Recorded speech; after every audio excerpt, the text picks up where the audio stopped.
जांगिर कह रहे हैं मैम वीडियो नहीं चल रहा है। तो वीडियो अभी चलेगा, क्लास ऑन होगी तभी तो वीडियो चलेगा।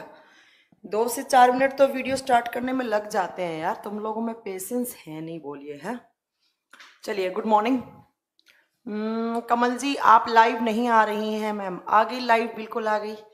Kundan ji good morning, good morning Kundan. Madhav good morning. Harish Chand good morning. Hira Modi good morning. तो आज क्या स्पेशल है मैम? कुछ स्पेशल नहीं है। स्पेशल क्या होगा आज? आज कुछ स्पेशल है तो मुझे भी बताइए। मेरी साइड से तो एज यूजुअल आपका आशीर्वाद है। ओके मैम, आप शादी कब कर रहे हो? रोशन कुमार अभी नहीं करनी। I have a doubt from biology, can I ask here? हाँ माधव पूछिए, बिल्कुल पूछिए। मैम आपका तबीयत अच्छा है? हाँ अभी ठीक है एकदम। हीलियम किस ब्लॉक में आता है?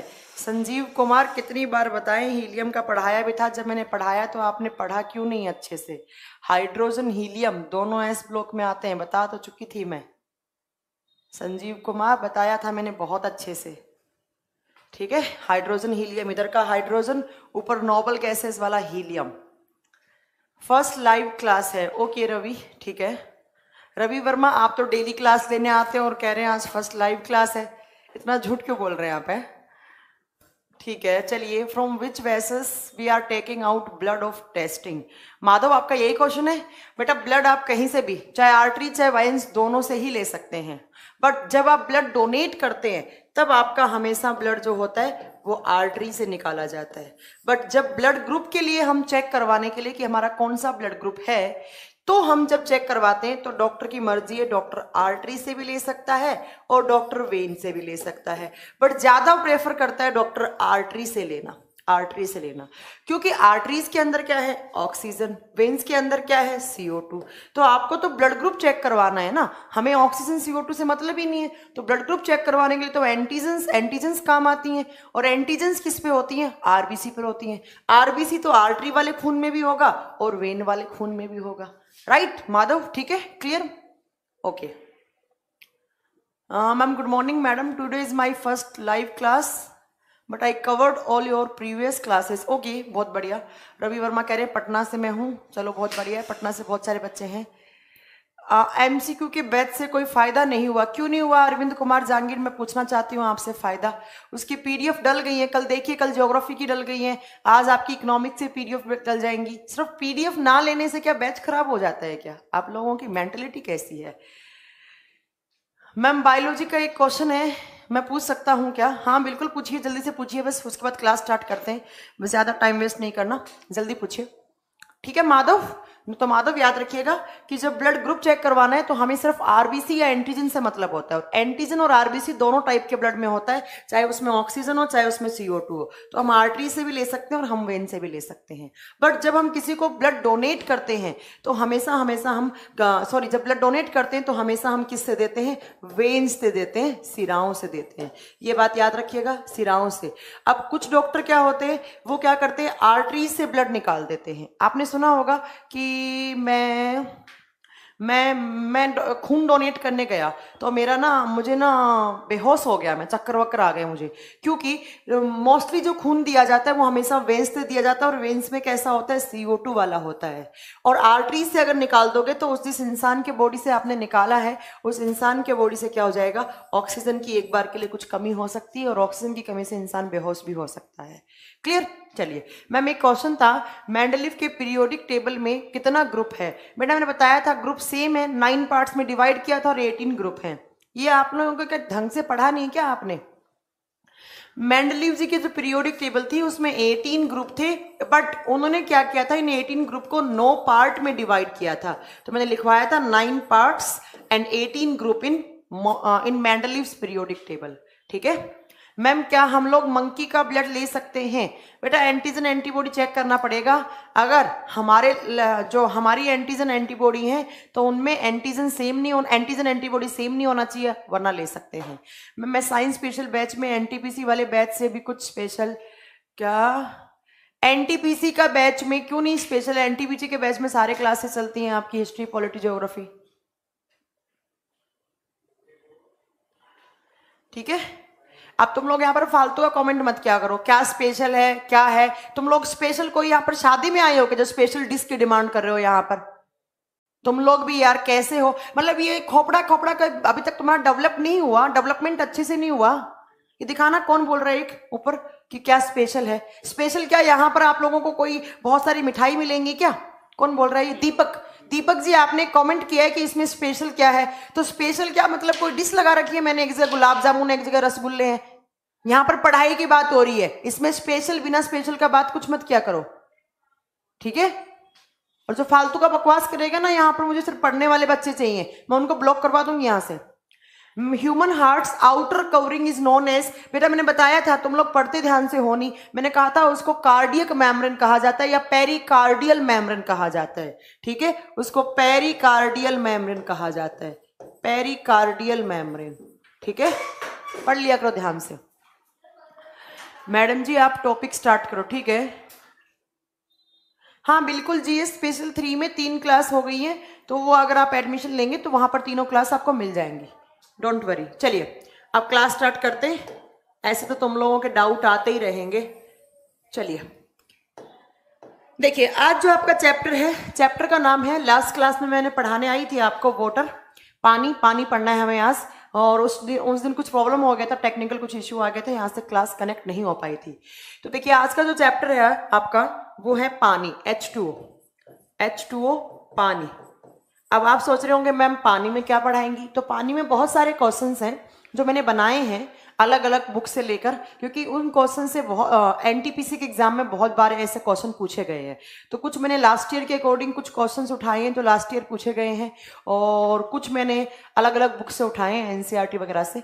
तो ऐसे मान के चलिए प्रॉपर कोई एक चैप्टर नहीं है, मैं इसमें बहुत सारे आपको क्वेश्चंस करवाऊंगी और उन क्वेश्चन से कैसे एग्जाम में आ सकते हैं और उनको मैं एक्सप्लेन करूंगी कि भाई कैसे आपको इसका आंसर देना है, उसके पीछे रीजन क्या है, ठीक है? ये हम पढ़ेंगे।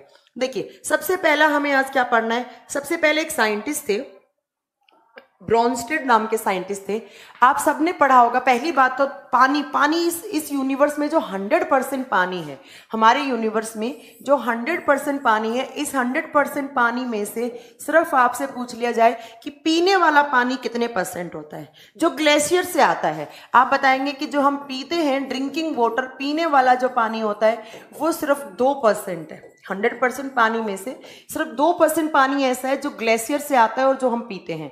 उसके बाद आपसे पूछे ग्राउंड वाटर कितना % है, तो आप बताएंगे ग्राउंड वाटर मतलब जो जमीन पर पानी है या जो सतह पर पानी है, जिसको बोलते हैं सतही पानी, ठीक है? तो ये कितना % है, आप बताएंगे 3% पानी है जो ग्राउंड वाटर है। उसके अलावा जो आपका 95% पानी है वो कैसा है, ओशियन वाटर है। ओशियन वाटर है आपका कितना, 95%। तो ऐसे पानी 100% है। आप बताएंगे समुद्री पानी कितना % में होता है, तो आपको बताना है समुद्री पानी 95% में होता है। बट जो हमारा पीने वाला पानी है वो सिर्फ कितना % है, 2%। तो एक टाइम के बाद पीने वाला पानी जो ग्लेशियर से आता है वो खत्म भी हो सकता है। तो पानी सोच समझ के यूज में लिया करें। प्लीज अभी मुझसे कोई डाउट नहीं पूछेगा, ठीक है? प्लीज मुझसे कोई डाउट नहीं पूछेगा, जब तक मैं पढ़ा रही हूं तब तक मुझसे कोई डाउट नहीं पूछेगा। लास्ट के 20 मिनट में आपकी जितने भी डाउट है वो मुझसे पूछ सकते हैं, ठीक है? देखिए हाँ, तो आपको याद रखना है कि जो पीने वाला पानी है वो सिर्फ 2% होता है। और अब एक देखिए, इस ओशियन वाटर जो समुद्र का पानी होता है वो 95% होता है। ऐसे यहाँ से क्वेश्चन आता है कि समुद्र के पानी में जो खारापन होता है, आपने सुना होगा कि जो ओशियन वाटर होता है वो एल्केलाइन होता है, वो एल्केलाइन नेचर का होता है। जो समुद्री पानी होता है वो खारा होता है, ये सबको पता है। बट आपसे कोई भी नहीं पूछेगा कि समुद्री पानी होता कैसे है, आपसे ये रीजन मांगेगा कि समुद्री पानी खारा क्यों होता है, तो आपको उसका रीजन बताना पड़ेगा, ठीक है? ऐसे ही कुछ आज आप अपन क्वेश्चन देखने वाले हैं, बहुत सारे आप पेशेंस के साथ समझेंगे सारे क्वेश्चन, तो आपको सारे समझ में आएंगे। और बहुत सारे एग्जाम में आते हैं, चाहे वो सीजीएल हो, चाहे वो एमटीएस हो, चाहे वो आरआरबी हो, चाहे वो सीएमए का पेपर हो, ठीक है? देखिए सबसे पहला आप सबने पढ़ रखा है कि pure water is bad conductor of electricity. सबने पढ़ा है कि pure water is bad conductor of, pure water is bad conductor of electricity.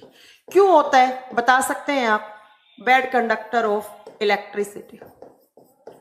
शुद्ध जल विद्युत का कुचालक होता है, सबने पढ़ा है। शुद्ध जल का मतलब क्या होता है, ऐसा वाटर जिसका पीएच वैल्यू कितना होता है, जिसका पीएच वैल्यू मैम 7 हो। ऐसा पानी जिसका पीएच वैल्यू 7 हो उसको हम न्यूट्रल वाटर या डिस्टिल्ड वाटर या उसको प्योर वाटर बोलते हैं। अब क्यों होते हैं, तो आपको बताना है कि pure water is bad conductor of electricity. शुद्ध जल विद्युत का कुचालक होता है, क्योंकि मैम उसका पीएच वैल्यू कितना होता है 7। 7 का मतलब है कि इसमें कोई भी चार्ज नहीं है या इसमें कोई भी आयंस नहीं है। तो जो प्योर वाटर है वो बैड कंडक्टर क्यों हुआ? क्योंकि मैम ना तो इसके अंदर पॉजिटिव है ना इसके अंदर नेगेटिव, कोई आयंस ही नहीं है। और जबकि हमें इलेक्ट्रिसिटी कंडक्ट करवाने के लिए किसकी रिक्वायरमेंट होती है? आयंस की रिक्वायरमेंट होती है। बट आपसे एग्जाम में क्वेश्चन पूछेगा कि प्योर वाटर में क्या मिलाया जाए कि वो गुड कंडक्टर ऑफ इलेक्ट्रिसिटी हो जाए। प्योर वाटर में क्या मिलाया जाए कि वो गुड कंडक्टर ऑफ इलेक्ट्रिसिटी हो जाए? आपको बताना है कि प्योर वाटर में अगर हमने एसिड मिला दिया, अगर हमने अम्ल मिला दिया, अगर हमने प्योर वाटर में एसिड मिला दिया, एसिड मिलाते ही मुझे बताओ कौन से आयन आ जाएंगे? एसिड में कौन से आयंस होते हैं? H+ आयंस होते हैं। बताया ना मैंने, H+ आयंस होते हैं। तो मैम इसके पास आयंस आ गए, और आयंस का मतलब क्या है? उसके पास फ्री चार्ज आ गया। या आप बोल सकते हो कि जैसे ही हम प्योर वाटर में कोई भी एसिड मिलाते हैं और उस पानी का इलेक्ट्रोलाइसिस कर दिया, उस पानी का विद्युत अपघटन कर दिया। इलेक्ट्रोलाइसिस का मतलब क्या है? उसके आयंस का ब्रेकडाउन कर दिया इलेक्ट्रिसिटी की हेल्प से। तो ये क्या होगा? ये पानी H+ और O नेगेटिव आयंस में टूट जाएगा। और H+ आयंस है मतलब प्लस क्या होता है? डोनर होता है। कहने का मतलब हो गया उसके पास क्या आ गया? फ्री चार्ज हो गया। फ्री चार्ज होते क्या हो गया? उससे आप इलेक्ट्रिसिटी अब कंडक्ट करवा सकते हो। तो सबसे पहला क्वेश्चन हमारा बन गया कि मैम प्योर वाटर जो होता है वो बैड कंडक्टर ऑफ इलेक्ट्रिसिटी होता है। बट अगर कभी हमने प्योर वाटर में एसिड मिला दिया, एसिड मिलाकर अगर हमने उसका इलेक्ट्रोलाइसिस कर दिया, अगर उसका विद्युत अपघटन कर दिया, तो क्या हो जाएगा?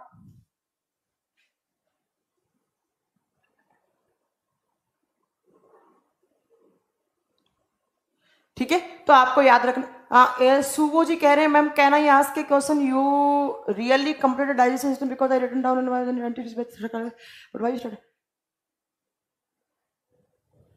देखिए, तो आपको याद रखना है कि जो प्योर वाटर है वो क्या होता है? बैड कंडक्टर ऑफ इलेक्ट्रिसिटी होता है। बट अगर उसके अंदर एसिड मिला दिया और इसका इलेक्ट्रोलाइसिस कर दिया, उसका विद्युत अपघटन नहीं कर दिया, तो वो क्या होगा? आयंस की फॉर्म में ब्रेकडाउन हो जाएगा, H+ और OH नेगेटिव। अब इससे क्या कर सकते हैं? हम इलेक्ट्रिसिटी कंडक्ट करवा सकते हैं। ठीक है, एक बात आपको ये हो गया, सबसे पहला क्वेश्चन आपका ये हो गया। नेक्स्ट देखिए, नेक्स्ट आप सबने पढ़ा है कि जो पानी होता है वो न्यूट्रल होता है, न्यूट्रल होता है। उसके अलावा आपको क्या याद रखना है? Next, water is a amphoteric molecule. Water is a amphoteric molecule, amphoteric molecule. अब मुझे लगता है कि मैंने आपको एक क्लास में एम्फोटेरिक मॉलिक्यूल का मतलब बहुत अच्छे से समझाया था। हिंदी में इसको बोलेंगे पानी एक उभयधर्मी अणु है। पानी एक उभयधर्मी अणु है। अब मैम हमने तो आज तक सुना है कि वाटर इज ए न्यूट्रल। पानी क्या होता है? कि न्यूट्रल होता है, पानी उदासीन होता है।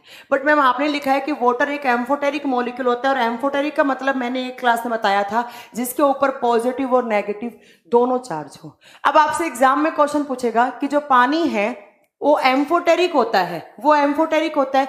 ये कौन से साइंटिस्ट ने बताया था? किन साइंटिस्ट ने बताया था कि पानी एक एम्फोटेरिक मॉलिक्यूल है? आप बताओगे। यहां पर ब्रॉन्स्टेड नाम के एक साइंटिस्ट हैं, ब्रॉन्स्टेड साइंटिस्ट हैं, जिन्होंने क्या बताया था कि पानी एक एम्फोटेरिक मॉलिक्यूल होता है। अब कैसे बताया उन्होंने? तो आप बताएंगे हाँ ब्रॉन्स्टेड, बिल्कुल सही। सेम नाम हिंदी में कुछ अलग नाम नहीं है, लिख देती हूं मैं। ब्रॉन्स्टेड नाम के साइंटिस्ट जी ने क्या बताया कि पानी एक एम्फोटेरिक मॉलिक्यूल है। कैसे? इन्होंने बताया कि जब आप पानी की रिएक्शन पानी के साथ करवाते हो, जब H2O को H2O के साथ मिक्स करते हो, तो क्या होता है? ये जो हाइड्रोजन है, यहाँ का एक हाइड्रोजन जो है वो इस हाइड्रोजन के आगे साथ आकर जुड़ जाता है। और कैसे होता है? यहां पर बन जाता है H3O। H3O, H के ऊपर कैसा चार्ज आ जाएगा? यहां पर मैम पॉजिटिव आ जाएगा। और यहां पर क्या बचा? जब एक यहां का हाइड्रोजन चला गया तो यहां पर एक हाइड्रोजन बचा और O बचा। OH के ऊपर कैसा चार्ज आ जाएगा? नेगेटिव। देखो, जब मैंने पानी की रिएक्शन पानी के साथ करवाई, दो पानी के मॉलिक्यूल को एक साथ रखा, तो एक पानी का जो हाइड्रोजन है यहां वाला, ये इसके पास आ गया, यहां आया, यहां आते ही यहां पर H3 बन गए और OH नेगेटिव बन गया। अब देखो यहां पर कौन सा चार्ज है? पॉजिटिव। पॉजिटिव H+ आयंस किस में होते हैं? मैम आपने बताया है किसके अंदर H+ आयंस होते हैं? एसिडिक मीडियम के अंदर या अम्लीय माध्यम के अंदर क्या होते हैं, H+ चार्ज होते हैं, ठीक है। और OH नेगेटिव किसने बताए थे मैम, बेसिक मीडियम में होते हैं, क्षारीय में होते हैं। और मैंने आपको एक सेंटेंस बताया था कि जहां पर एसिडिक प्लस बेसिक दोनों नेचर आ जाएं उसी को हम क्या बोलते हैं, एम्फोटेरिक मॉलिक्यूल। क्या बोलेंगे इसको, एम्फोटेरिक मॉलिक्यूल। तो सबसे पहला सबसे अच्छा क्वेश्चन हो गया कि पानी एक कैसा मॉलिक्यूल है, आप बताएंगे एम्फोटेरिक मॉलिक्यूल या उभयधर्मी अणु है। कैसे कि मैम जब हम पानी के साथ रिएक्शन करवाते हैं तो यहां पर H3O plus OH negative ions मिलते हैं हमें, और H+ आयंस का मतलब है वो कैसा मीडियम है, एसिडिक, और OH नेगेटिव का मतलब क्या है, वो बेसिक। तो एसिडिक प्लस बेसिक आ गया तो वो क्या हो गया, तो आप क्या बताओगे, वो एम्फोटेरिक मॉलिक्यूल हो गया। और ये कौन से साइंटिस्ट ने सबसे पहले बताया था, ब्रॉन्स्टेड ने। आपसे एग्जाम में डायरेक्ट क्वेश्चन पूछेगा कि ब्रॉन्स्टेड जी ने पानी का क्या डेफिनेशन दिया था, तो आपको बताना है ब्रॉन्स्टेड जी ने कहा था water is a amphoteric molecule. Amphoteric का मतलब क्या होता है, जिसमें एसिडिक और बेसिक दोनों चार्ज हो, दोनों आयंस हो, एसिडिक भी आयंस हो और बेसिक भी आयंस हो, या दोनों चार्ज हो, पॉजिटिव नेगेटिव दोनों चार्ज हो, उसको क्या बोलते हैं, एम्फोटेरिक मॉलिक्यूल बोलते हैं, उभयधर्मी। और अब इतना तो आपको पता ही है कि एसिडिक प्लस बेसिक मिलते हैं तो वो क्या हो जाते हैं, वो न्यूट्रल हो जाते हैं। क्या हो जाते हैं, वो उदासीन हो जाते हैं। बताया था ना मैंने न्यूट्रल कैसे हो जाते हैं, एसिडिक प्लस बेसिक मिलेंगे तो क्या हो जाएगा, वो न्यूट्रल। तो यहां से अपनी नेक्स्ट पॉइंट क्या निकल के आएगा कि वाटर इज न्यूट्रल। न्यूट्रल पानी क्या होता है, उदासीन होता है। पानी क्या होता है, उदासीन। अब ये बात किसने बोली कि पानी न्यूट्रल होता है, तो एक साइंटिस्ट है आरेनियस। तो नेक्स्ट यहां से ये पॉइंट आपको क्लियर हो जाना चाहिए। पहला पॉइंट मैंने क्या बताया कि पानी बेड जो प्योर वाटर है जिसका pH वैल्यू 7 है, जिसके अंदर चार्ज नहीं है, वो हमेशा बेड कंडक्टर ऑफ इलेक्ट्रिसिटी होगा। बट जब उसके अंदर हम एसिडिक मीडियम, कोई भी इसके अंदर एसिडिक मीडियम मिलाकर उसका इलेक्ट्रोलाइसिस करेंगे तो आयंस अलग अलग हो जाएंगे। तो H+ आयंस होते ही वो क्या हो जाएगा, गुड कंडक्टर ऑफ इलेक्ट्रिसिटी हो जाएगा। शुद्ध जल क्या हो जाएगा, विद्युत का कुचालक है, बट अम्ल मिलाते ही वो सुचालक बन जाता है। नेक्स्ट आपको याद रखना है कि जो एक साइंटिस्ट हैं जिन ब्रॉन्स्टेड नाम के, जिन्होंने एक सेंटेंस बोला था कि पानी एक एम्फोटेरिक मॉलिक्यूल है। और इन्होंने कैसे बताया, इन्होंने बताया कि जब H2O से रिएक्ट करेगा तो एक हाइड्रोजन जो है वो इन दो हाइड्रोजन के साथ जुड़ जाएगा और H3O बन जाएगा प्लस OH नेगेटिव बन जाएगा। H+ और नेगेटिव, एसिडिक बेसिक जहां पर दोनों मीडियम आ जाता है वहां पर हम एम्फोटेरिक टर्म यूज करते हैं। और जब एसिडिक प्लस बेसिक है तो वो क्या हो जाता है, न्यूट्रल हो जाता है। बट ब्रॉन्स्टेड जी ने सिर्फ ये लाइन बोली थी। अब मैं नेक्स्ट जो लाइन आपके लिखने वाली हूं वो किसने बोली थी, तो वो आपके आरेनियस नाम के साइंटिस्ट ने बोली थी। तो वो आपको नेक्स्ट पढ़नी है, ठीक है। देखिए आरेनियस जी ने क्या बोला कि वाटर इज न्यूट्रल, ठीक है। लिखिए, मैं डाउट नहीं लूंगी आप लोगों के, मैंने कहा है मैं क्लास के बाद में डाउट लिया करूंगी। वाटर इज न्यूट्रल, पानी उदासीन होता है, पानी उदासीन होता है। और ये किसने बोला, तो आगे लिखना है आपको, या आप नीचे लिख दीजिए अकॉर्डिंग टू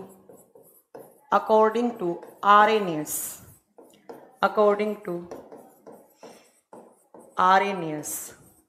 कौन से साइंटिस्ट ने बोला था, आरेनियस नाम के साइंटिस्ट ने ये बात बोली थी, ठीक है। और आरेनियस जी ने कैसे प्रूफ किया इस बात को, इनसे साइंटिस्ट लोगों ने बोला कि भाई बताइए कैसे आप बोल सकते हो कि पानी न्यूट्रल होता है। तो इन्होंने पानी का pH वैल्यू निकालना सिखाया कि भाई हम पानी का pH निकालेंगे और उससे हमें पता लग जाएगा कि पानी क्या है, एक उदासीन होता है। कैसे, तो देखिए आप सबको पता है कि पानी का pH वैल्यू कितना होता है। पानी का pH होता है मैम 7। पानी का pH कितना, 7। अब क्या आप मुझे pH की फुल फॉर्म बता सकते हैं, pH का फुल फॉर्म क्या होता है। pH की फुल फॉर्म 2 होती है। ओके नीरज, आपका अगर फर्स्ट क्लास है तो प्लीज आप पढ़ाई में ध्यान दीजिए, बस बातें मत कीजिए। यहाँ पे देखिए pH का फुल फॉर्म 2 होते हैं, या तो इसको बोलते हैं हम पोटेंजा ऑफ हाइड्रोजन। तो पहला तो pH का फुल फॉर्म क्या हो गया, पोटेंजा ऑफ हाइड्रोजन। दूसरा यहां पर होता है पावर ऑफ हाइड्रोजन। दूसरा पीएच का फुल फॉर्म होता है पावर ऑफ हाइड्रोजन। इन दोनों में से आपको कोई भी डेफिनेशन मिल सकती है पीएच की फुल फॉर्म की। हिंदी में इसको क्या बोलते हैं? हिंदी में इसका नाम होता है हाइड्रोजन आयन की शक्ति, या हिंदी में लिखा होता है H+ की शक्ति, H+ आयंस की पावर। और अब आपसे एक क्वेश्चन और भी आ सकता है, जो हम पीएच स्केल पढ़ते हैं उसकी खोज किसने की थी? तो आप बताएंगे जो हम पीएच स्केल पढ़ते हैं उसकी खोज किसने की थी? सोरेनसन नाम के साइंटिस्ट ने खोज की थी। सोरेनसन नाम के साइंटिस्ट ने पीएच स्केल की खोज की थी। हाँ, सही बोला आपने। पोटेंशियल ऑफ हाइड्रोजन भी बोल सकते हैं, बिल्कुल सही बोला आपने, या पोटेंजा ऑफ हाइड्रोजन, या पावर ऑफ हाइड्रोजन, या हाइड्रोजन आयन की पावर, कुछ भी बोल सकते हैं। ये होता है पीएच का फुल फॉर्म। और मैंने एक सेंटेंस बोला है, मैंने नहीं, आपके आरएनएस जी ने बोला था। आरएनएस जी ने क्या बोला कि पानी न्यूट्रल होता है, पानी उदासीन होता है। और पानी का पीएच, या इन्होंने दूसरी लैंग्वेज में क्या बोला कि पानी का पीएच वैल्यू कितना होता है? 7 होता है। अब सबसे पहली बात, पीएच स्केल, आपने एक स्केल पढ़ा है जिस पर वैल्यू लिखी हुई थी 0 to 7 एंड 7 to 14। अगर 0 to 7 के बीच में आपका वैल्यू आया तो वो क्या हो जाता है? एसिडिक। और 7 to 14 आता है तो वो कैसा हो जाता है? बेसिक। और 7 रहता है तो वो कैसा हो जाता है? न्यूट्रल। तो पानी का कितना है? 7, तो ये क्या हो गया? न्यूट्रल। तो ये स्केल की खोज किसने की? सोरेनसन जी ने। अब बात आती है कि हमें ये प्रूव करना है कि पानी का पीएच वैल्यू यहां पर 7 कैसे आया। ठीक है, हमें क्या प्रूव करना है कि पानी का ये जो 7 पीएच वैल्यू है जो मैम ने बोला है ये आया कैसे। ठीक है, देखिए इसके लिए मैं इस चीज को यहां पे रख देती हूं, थोड़ा सा छोटा कर देती हूं, क्योंकि थोड़ी देर बाद पे हमें इसकी रिक्वायरमेंट वापिस पड़ेगी। देखिए कैसे, ध्यान से सुनिए। पीएच वैल्यू निकालने का एक फॉर्मूला होता है, पीएच इज इक्वल टू, ध्यान से सुनिएगा। अच्छा, जो बच्चे साइंस बैकग्राउंड से नहीं है उनको घबराने की जरूरत नहीं है, बिल्कुल आपको समझ में आएगा। बड़ी इजी सी चीज पढ़ाने वाली हूं मैं यहाँ पर। पीएच का फॉर्मूला होता है -log H। ये किसी भी सॉल्यूशन का पीएच निकालने का फॉर्मूला होता है -log H। ठीक है, पीएच का फॉर्मूला कभी पूछा जाए आपसे तो आप यही बताओगे कि -log pH, -log और H। ठीक है, अब देखिए पानी का कैसे निकालना है आपको। पानी में 2 तरीके के आयंस होते हैं, एक होता है H+, एक होता है OH-। अभी बताया मैंने। और ये बात कौन से साइंटिस्ट जी ने बताई थी कि जब आप पानी को तोड़ोगे तो एक H+ और एक OH-। ब्रॉन्स्टेड जी ने बताई थी अभी, तभी तो ये एम्फोटेरिक मॉलिक्यूल बन गया। तो पानी में ये जो H+ आयंस होते हैं, ये जो हाइड्रोजन आयन होते हैं, इनकी कॉन्सेंट्रेशन कितनी होती है? 10⁻⁻7 मोल पर लीटर। कितना होता है? 10⁻⁻7 मोल पर लीटर। मोल पर लीटर।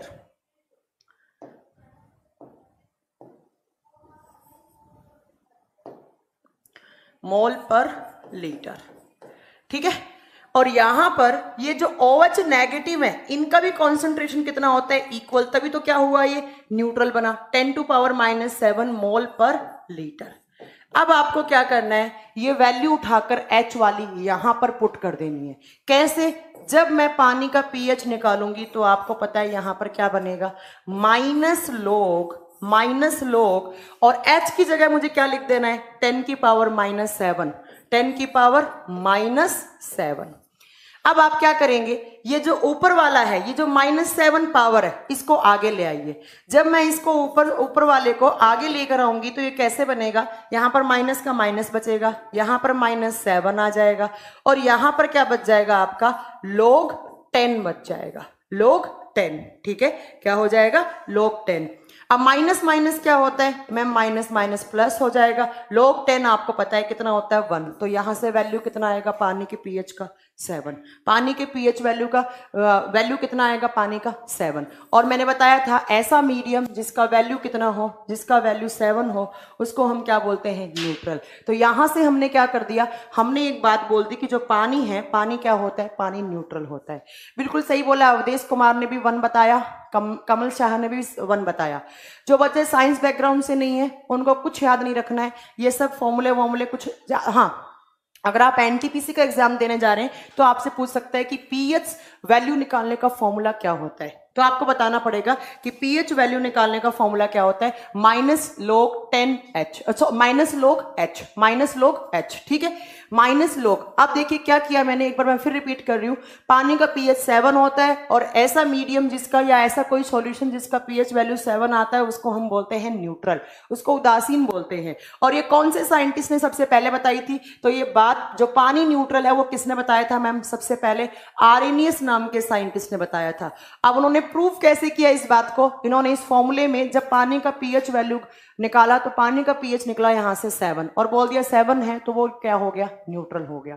कैसे? माइनस log H आपका फॉर्मूला होता है। उसके बाद क्या किया, पानी के अंदर जो H पॉजिटिव और जो OH नेगेटिव, ये वाली बात किसने बताई थी? ये मैंने अभी आपको समझाया था कि ब्रॉन्स्टेड जी ने क्या कहा था कि पानी किस में टूट जाता है, H प्लस OH नेगेटिव में। तो H प्लस का कॉन्सेंट्रेशन यहाँ पर 10⁻⁻7 मोल पर लीटर होता है। ऐसे ही OH नेगेटिव का OH नेगेटिव भी क्या होता है, 10⁻⁻7 होता है। उसके बाद आपको क्या करना है, सेम इस वैल्यू को इस फॉर्मूले में जब आप पुट करोगे तो माइनस log H की जगह लिख दो 10⁻⁻7, -7 को जब आप आगे लाओगे तो -7 प्लस हो जाएगा और log क्या हो जाएगा, log आपका क्या बच जाएगा, यहां पर log 10 बच जाएगा। और आपको पता ही है कि log 10 की वैल्यू कितनी होती है, ठीक है, log 10 की वैल्यू कितनी होती है तो आपको बतानी है कि log 10 की वैल्यू 1 होती है। और जब 1 यहां से करेंगे माइनस माइनस प्लस तो यहां पर क्या निकलेगा आपका, अगेन 7 वैल्यू निकलेगा। और 7 होते ही पानी का पीएच कितना चला जाएगा, पानी का पीएच भी 7, और 7 होते ही पानी का क्या बन गया, तो आप बताएंगे पानी क्या होता है, न्यूट्रल। तो आपने आज 2 चीजें पढ़ी, क्या क्या? तो मैम हमने पहली चीज पढ़ी कि पानी एक एम्फोटेरिक मॉलिक्यूल होता है। दूसरा हमने क्या पढ़ा कि पानी आर्रेनियस के अकॉर्डिंग पानी क्या होता है, न्यूट्रल होता है। और न्यूट्रल को आप ऐसे प्रूव कर सकते हो। आपके 2 अच्छे क्वेश्चन बने हैं यहाँ पर। वो पहला क्वेश्चन तो बना है ये कि भाई पानी का जो पीएच है उसका फुल फॉर्म क्या होता है, पोटेंजा ऑफ हाइड्रोजन या पावर ऑफ हाइड्रोजन। और दूसरा पीएच स्केल की खोज किसने की, सोरेनसन जी ने। और वाटर न्यूट्रल है ये किसने बताया, तो ये आपके आर्रेनियस जी ने बताया। और किसी भी सॉल्यूशन का पीएच वैल्यू निकालने का फॉर्मूला क्या होता है, तो ये भी आपको याद रखना है, क्या होता है, आपको क्या बताएंगे आप, माइनस log H। चलिए ये आपका इतना हो गया पानी। अब चलते हैं नेक्स्ट, पानी की स्ट्रक्चर के बारे में आपको कुछ बातें याद रखनी है जहां से एग्जाम में क्वेश्चन पूछ लिए जाते हैं, ठीक है। गुड मॉर्निंग अभिषेक। अरे log एक फॉर्मूला है और कुछ नहीं है यहाँ पर। अरविंद कुमार जहांगीर, मुझे लगता है आप साइंस बैकग्राउंड से नहीं है इसीलिए आपने पहली बार सुना है कि log क्या होता है, ठीक है।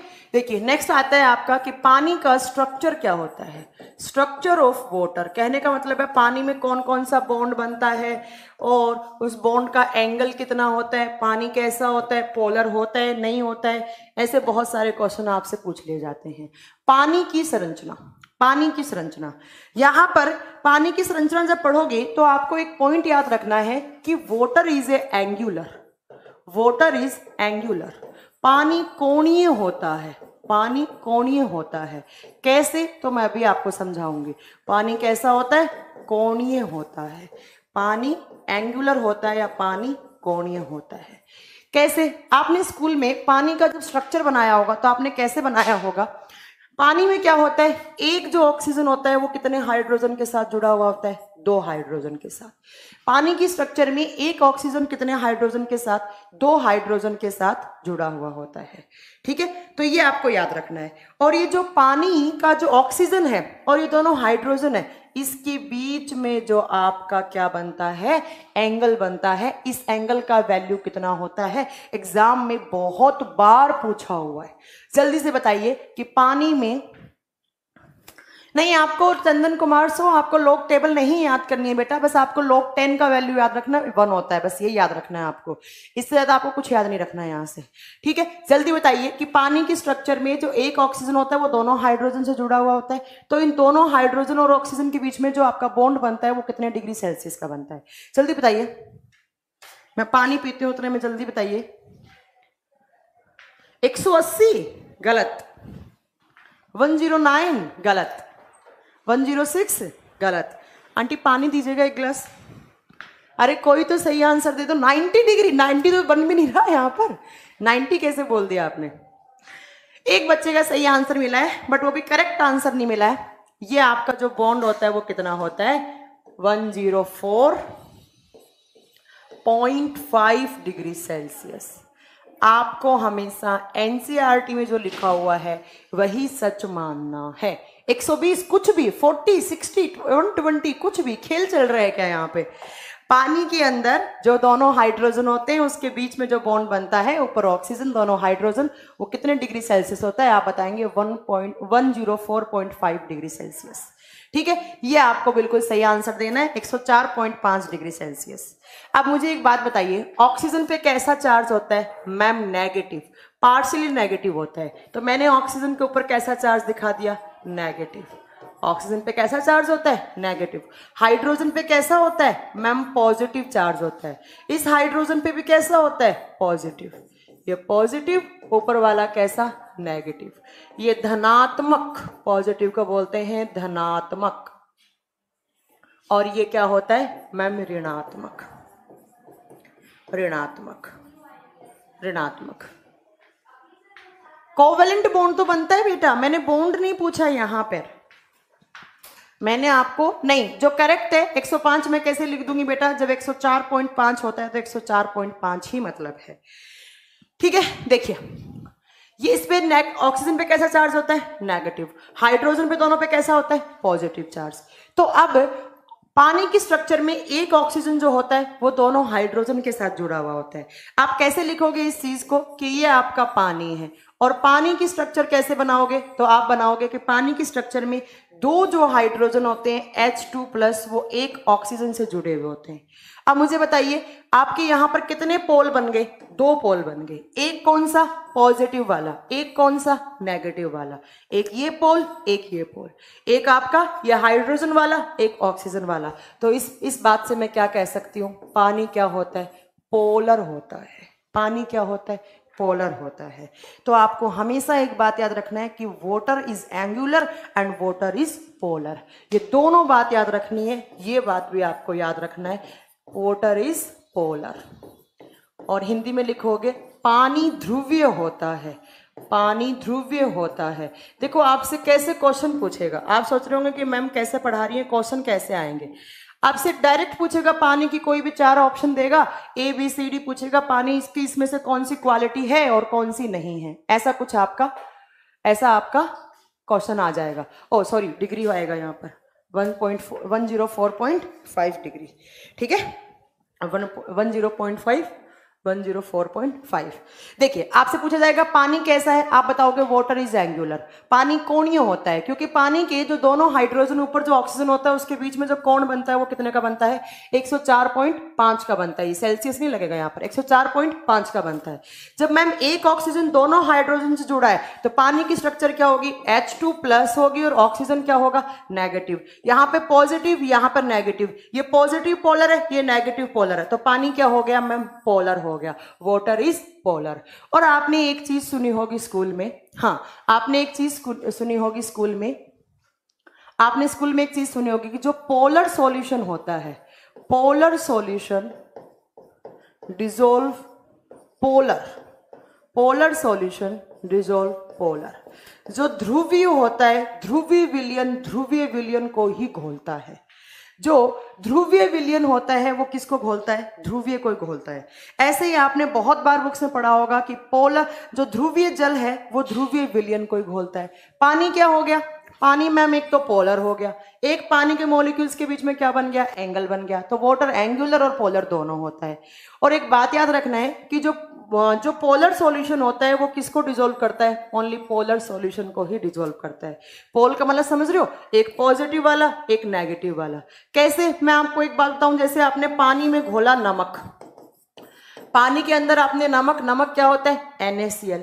अब मैंने पानी आपको बता दिया, पानी पे कितने पोल होते हैं? 2, पॉजिटिव और नेगेटिव। और NaCl पे भी कितने होते हैं? पॉजिटिव और नेगेटिव। तो ये इसको घोल देगा। मतलब कहने का मतलब है कि पानी पोलर होता है, इसीलिए क्या होता है, पानी आपका दूसरे सॉल्यूशन को घोल देता है, इसीलिए पानी के अंदर इजीली कोई भी चीज घुल जाती है। आप और एग्जांपल ले लो, जैसे मैंने बोला H2O के अंदर आप हाइड्रोक्लोरिक एसिड को डिजोल्व करो, हो जाएगा। क्यों? पॉजिटिव नेगेटिव हो गया डिजोल्व। ठीक है, आप यहां पर आपको क्या याद रखना है, आपको याद रखना है कि पानी क्या होता है, एंगुलर होता है, पानी एक कोणीय होता है। ठीक है, आप कोणीय क्यों होता है, क्योंकि मैम हाइड्रोजन ऑक्सीजन और जो बीच में एंगल बनता है वो 104.5 डिग्री का बनता है। ठीक है, और पानी के अंदर दो पोल बनते हैं मैम, H2 पे पॉजिटिव चार्ज है, ये दोनों H जुड़ेंगे, H2 पॉजिटिव हो जाएगा, ऑक्सीजन पे क्या होता है, नेगेटिव होता है। जिन बच्चों को अभी समझ में नहीं आ रहा है पॉजिटिव नेगेटिव, भी थोड़ी देर बाद समझ में आएगा। तो मैम दो पोल बन गए, एक पॉजिटिव वाला एक नेगेटिव वाला, और मैम पानी के अंदर दो पोल है, इसीलिए पानी क्या करता है, पोलर चीजों को डिसॉल्व कर देता है। इसीलिए हम बुक्स में पढ़ते हैं water is universal solvent, water is universal solvent. अब आपसे एग्जाम में पूछा जाएगा कि पानी सर्वविलायक क्यों है। जैसे मैं आपको एक क्वेश्चन देती हूं सीधा सा, आपसे पूछा जाएगा कि हम बहुत बार पढ़ते हैं कि पानी इज यूनिवर्सल सॉल्वेंट, तो क्यों होता है, वाटर को सर्वविलायक क्यों कहा जाता है? Water is universal solvent. आपसे लिखा हुआ मिलेगा वाटर इज यूनिवर्सल सॉल्वेंट, तो इसका मतलब क्या है, पानी एक सर्वविलायक है। क्यों होता है आपसे पूछा जाए तो, पानी सर्वविलायक है, पानी सर्वविलायक है। आप क्या रीजन बताओगे? एक तो पहला रीजन क्या दोगे कि इसके अंदर क्या होता है, पानी एंगुलर होता है, पानी क्या होता है, कोणीय होता है। और दूसरा आंसर क्या दोगे, पानी पोलर होता है, तो इजीली पोलर वाली चीजों को, ध्रुवीय चीजों को डिसॉल्व कर लेता है। ये आपका last year NTPC last exam में, एनटीपीसी के लास्ट एग्जाम में क्वेश्चन पूछा हुआ था कि पानी सॉल्वेंट क्यों होता है। हाँ, क्योंकि पोलर इन नेचर। हाँ, बिल्कुल सही बोला आपने। ठीक है, हाँ, इट डिसॉल्व ऑल नहीं आएगा Kamal, it dissolve all polar solution, all polar solution, मतलब जो पोलर होता है वो किसको डिसॉल्व करता है, पोलर को। इसीलिए पानी क्या है, एक सर्वविलायक है, सब कुछ घोल देने वाला है, यूनिवर्सल सॉल्वेंट है। ये बात आपको याद रखनी थी। ठीक है, अब चलिए नेक्स्ट आपको याद रखना है कि पानी के नाम कितने होते हैं। अगर मैं आपसे पूछूं पानी के कितने नाम होते हैं, बताइए जरा, क्या नाम बताओगे आप? पानी के कितने नाम होते हैं, जल्दी बताइए, पानी के कितने नाम होते हैं? पानी रे पानी तेरे कितने नाम हैं, पानी रे पानी तेरा क्या कलर, जल्दी बताइए, पानी के कितने नाम होते हैं? हाँ जी, बिल्कुल सही बोला आपने। हाँ, पूछा था मैम थर्ड शिफ्ट में, बिल्कुल आपने सही बोला, यही क्वेश्चन पूछा था कि पानी यूनिवर्सल सॉल्वेंट है तो क्यों है। पानी के 3 नाम होते हैं, चलो बताइए क्या नाम होते हैं। एक बच्चा बोल रहा है मैम एक्वा होता है, एक कह रहा है ड्राई आइस होता है। इनको छोड़ के नाम बताओ, ये कोई नाम नहीं होते हैं।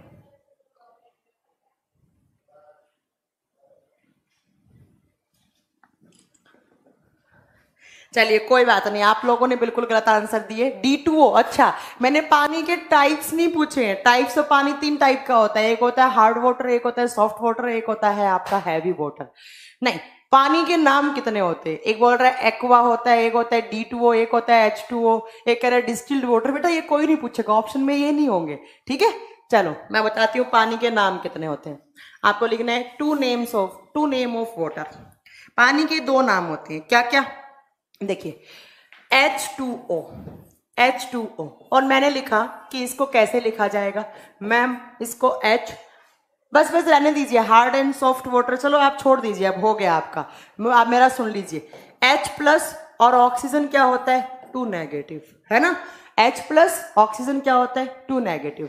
ऑक्सीजन के पास कितने इलेक्ट्रॉन की कमी होती है, हमेशा 2 की। और हाइड्रोजन के पास कितना इलेक्ट्रॉन होता है, 1 इलेक्ट्रॉन। हाइड्रोजन के ऊपर कैसा चार्ज होता है, पॉजिटिव। ऑक्सीजन के पास नेगेटिव। ये तो आपको पता होगा ना, ऑक्सीजन का अगर मैं आपसे इलेक्ट्रॉनिक कॉन्फ़िगरेशन लिखवाऊंगी तो क्या लिखोगे, 1s2 2s2 2p4। Last outer cell में कितने होने चाहिए थे, 8, और 4 और 2 6 ही है, तो ऑक्सीजन के पास कितने की कमी है, 2 इलेक्ट्रॉन की। तो ऑक्सीजन के ऊपर कितना चार्ज रहता है, 2। चलिए ये नहीं समझ में आ रहा है, अभी छोड़ दीजिए, आगे सब पढ़ाऊंगी मैं आपको, जब आपका एटॉमिक वाला स्ट्रक्चर वाला चैप्टर करवाऊंगी तो सारा का सारा पढ़ाऊंगी। अभी अगर आपको समझ में नहीं आ रहा है तो आप भूल जाइए। आप इतना याद रखिए कि जो पानी है, पानी को हम H+ और O2- से हम लिखा जाता है। ठीक है, देखिए अब आपने स्कूल में एक क्रॉस मेथड पढ़ा होगा, एक क्रॉस मेथड पढ़ा होगा, जिस क्रॉस मेथड के थ्रू हम जब नाम लिखते थे किसी भी सॉल्यूशन का, तो इधर वाले के जो ऊपर लिखा हुआ है वो इसके पैरों में आ जाता था। इसको इसके पैरों में ले आओ, और इसका जो ऊपर वाला है ये सर, इसके पैरों में ले जाओ। तो इसको कैसे लिखना सिखाया था आपकी सर या मैडम ने, कि इस H के ऊपर क्या आ जाएगा, यहां पर 2- आ जाएगा, और ये H वाला जो पॉजिटिव है वो कहां चला जाएगा, ऑक्सीजन के ऊपर या पॉजिटिव। या आप यहां लिख लो, ज्यादा कंफ्यूज नहीं हो तो आप यहां लिख लो। आपने स्कूल में पढ़ा होगा एक क्रॉस मेथड, जिसमें कैसे लिखा जाता है, देखिए इसके ऊपर पॉजिटिव चार्ज है, ऑक्सीजन के ऊपर 2- चार्ज है। इसका जो है वो इसके पैरों में भेज दो, इसका ऊपर वाला इसके पैरों में भेज दो, तो यहां पर क्या हो जाएगा, H2- हो गया, और यहां पर क्या हो गया, ऑक्सीजन पॉजिटिव हो गया। और जब H2- होता है तो उसको क्या कहा जाता है, उसको हाइड्राइड नाम दिया जाता है। इसको क्या नाम दिया मैंने, हाइड्राइड नाम दिया, हाइड्राइड। और O पॉजिटिव है, O इसके पैरों में है, इसको बोलेंगे हम ऑक्साइड। इसको क्या बोलेंगे हम, ऑक्साइड। अब कुछ बच्चों को तो याद आ गया होगा कि पानी के 2 नाम कौन कौन से थे, कौन कौन से नाम थे। देखो पहला नाम क्या बन जाएगा यहां पर, ऑक्साइड ऑफ हाइड्रोजन। ऑक्साइड किसका, हाइड्रोजन का। या आप क्या बोल सकते हो, हाइड्राइड ऑफ ऑक्सीजन। या आप इसको क्या बोल सकते हो, हाइड्राइड ऑफ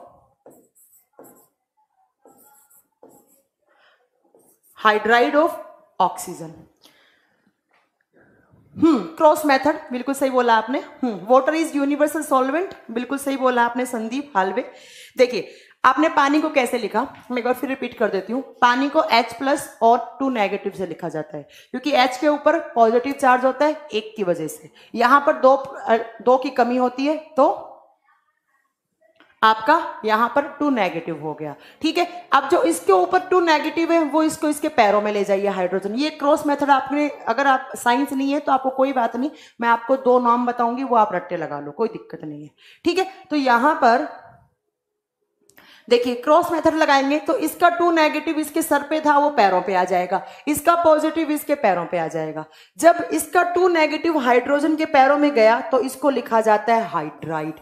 इसको किस नाम से लिखा जाता है, हाइड्राइड। और जब इसका पॉजिटिव पैरों में आ गया तो इसको क्या लिखा जाता है, ऑक्साइड। तो अब आप पानी के कैसे नाम लिख दोगे, देखिए क्या लिखोगे, ऑक्साइड ऑफ हाइड्रोजन, या तो आप लिख दो ऑक्साइड ऑफ हाइड्रोजन। किसका ऑक्साइड, तो आप हाइड्रोजन का ऑक्साइड बना दो, oxide of hydrogen. Oxide, oxide किसका, हाइड्रोजन का। ये आप लिख दो हाइड्राइड ऑफ ऑक्सीजन। तो पानी के 2 नाम क्या होंगे, पहला मैं लिख रही हूं oxide of hydrogen, oxide of hydrogen. अब बच्चा बोलता है मैम हिंदी में क्या, सेम नाम है, ऑक्साइड ऑफ हाइड्रोजन। पानी का पहला नाम क्या हो गया, ऑक्साइड ऑफ हाइड्रोजन, हाइड्रोजन। दूसरा इसका उल्टा कर दो, हाइड्राइड ऑफ ऑक्सीजन। पहले इसको इसके साथ जोड़ो, फिर इसको इसके साथ जोड़ दो, तो दूसरा क्या बन जाएगा, हाइड्राइड ऑफ ऑक्सीजन, ऑक्सीजन। ये लो, ये आपके पानी के 2 नाम होते हैं, जो किस मेथड से लिखा जाता है, किस नाम से लिखा जाता है, क्रॉस मेथड से लिखा जाता है। ठीक है, ठीक है। तो आपको यही एग्जाम में पूछा जाएगा कि पानी के 2 कौन कौन से नाम होते हैं, आप बताओगे, या तो इसको ऑक्साइड ऑफ हाइड्रोजन बोलो या इसको हाइड्राइड ऑफ ऑक्सीजन बोलो। किस मेथड के थ्रू, क्रॉस मेथड के थ्रू। ये डिस्टिल्ड वाटर, ये सब तो बाद की बातें होती हैं, ये आपको 2 नाम याद रखने हैं। कौन कौन सा, oxide of hydrogen, hydride of oxygen. ये आपके पानी के 2 नाम हो गए, जो आपसे एग्जाम में बहुत बार पूछे गए हैं और आपसे पूछे भी जाएंगे कि पानी के 2 नाम बताइए क्या क्या। वहां पर आपको डिस्टिल्ड वाटर या पोलर वाटर या न्यूट्रल वाटर ये ऑप्शन नहीं मिलेगा, वहां पर 2 ऑप्शन में से पहले ये आपसे पूछा जाता है। कोवेलेंट बॉन्ड, सही बोला जिसने भी बोला कि कोवेलेंट बॉन्ड बनता है, बिल्कुल सही बोला। कैसे बनता है वो देखिए, आपको बताना है कि हाइड्रोजन और ऑक्सीजन के बीच में हमेशा कोवेलेंट बॉन्ड बनता है, कोवेलेंट बॉन्ड बनता है। और हिंदी में इसको बोलते हैं सहसंयोजक बंध। सहसंयोजक बंध। अब देखिए सहसंयोजक बंध होता क्या है, बाद में पानी की बात करेंगे। पहले आपको समझ में आना चाहिए कि अपनी आउटर सेल में या तो आउटर सेल को ही खत्म कर लेता है, या 2 इलेक्ट्रॉन रखता है, या कितने रखता है, 8 इलेक्ट्रॉन रखता है। तो यहां पर कोवेलेंट बॉन्ड की जब मैं बात करूंगी तो मान लो 2 एटम है, एक बी है, इसकी आउटर सेल में ऐसे 2 इलेक्ट्रॉन है, इसकी आउटर सेल में ऐसे 2 इलेक्ट्रॉन है। इसको भी 4 की कमी है, इसको भी 4 की कमी है अपना ऑक्टेट कंप्लीट करने के लिए। जब इसको रिक्वायरमेंट होगी ये ले लेगा, जब इसको रिक्वायरमेंट होगी ये ले लेगा। तो आपस में इलेक्ट्रॉन की शेयरिंग हो गई। देखो ये इलेक्ट्रॉन की शेयरिंग हो गई।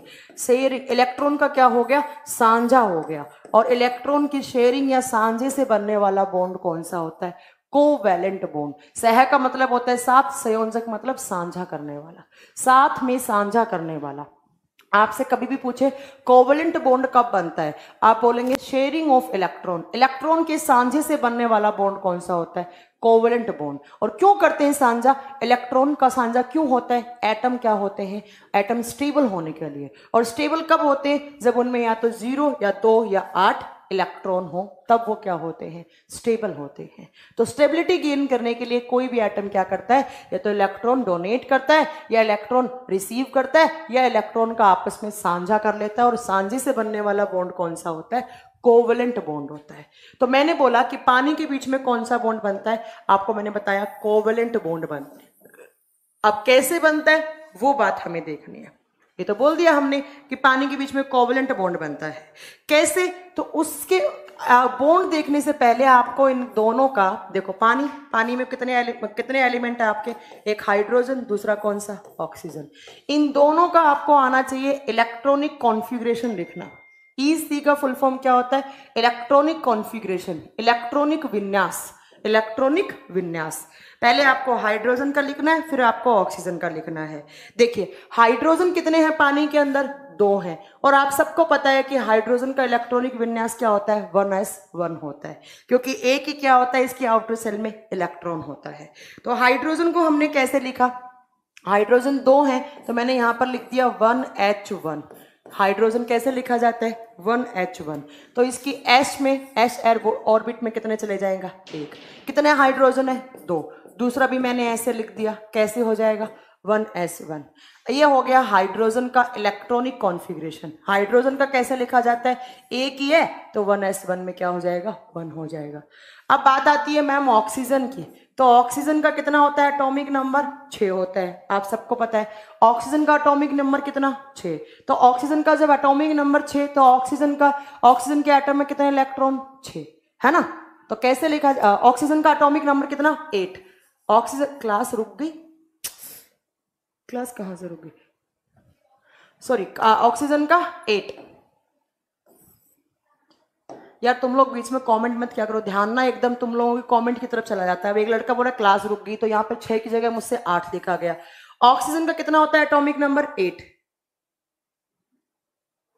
8। तो हम इसको कैसे लिखेंगे, देखिए 1s2, फिर क्या लिखेंगे 2s2, फिर p में कितने जाएंगे, 2 और जाएंगे, p में 2 2 4, p में कितने बचे आपके, 4 बचे, 4 और 2 6 और 2 क्या हो गए, 8। ये क्या होगी ऑक्सीजन के एलिमेंट की आउटर सेल हो गई। ये क्या होगी, आउटर सेल। आउटर सेल को क्या कहते हैं, बाहरी कक्षा। इसको क्या बोलते हैं हम, बाहरी कक्षा। और मुझे बताओ आउटर सेल में कितने इलेक्ट्रॉन हैं, 2 और 4 6। और मैंने अभी बताया था ऑक्टेट रूल के अकॉर्डिंग कितने होने चाहिए, या तो 2 होने चाहिए या कितने होने चाहिए, 8 होने चाहिए। मैम आप क्या बताना चाह रही हैं, मैं आपको एक सिंपल सी बात बताना चाह रही हूँ कि जो ऑक्सीजन और हाइड्रोजन होता है उन दोनों के बीच में इलेक्ट्रॉन की शेयरिंग होती है, और शेयरिंग से हमेशा कोवैलेंट बॉन्ड बनता है। और कैसे बनता है, तो इन दोनों का पहले आपको पता होना चाहिए कि पानी के अंदर 2 हाइड्रोजन है, H2 है, ऐसे 2 हाइड्रोजन का इलेक्ट्रॉनिक विन्यास कैसे लिखते हैं हम, 1s1 1s1। ऑक्सीजन का एटॉमिक नंबर 8, तो मतलब 8 क्या है इसमें, इलेक्ट्रॉन। तो कैसे लिखेंगे 1s2 2s2 2p4। ये इसकी इनर सेल हो गई, ये इसकी आउटर सेल हो गई। आउटर सेल में कितने इलेक्ट्रॉन फ्री, 2 और 4 6, होने कितने चाहिए थे, 8। यहां पर कितने हैं 2, है ना। वीडियो सही है, वीडियो रुक गया है, एक बार कमेंट करके बताइए प्लीज वीडियो सही चल रहा है। एक बच्चा बोल रहा है कि वीडियो रुक गया है, प्लीज जल्दी से बताइए वीडियो सही चल रहा है।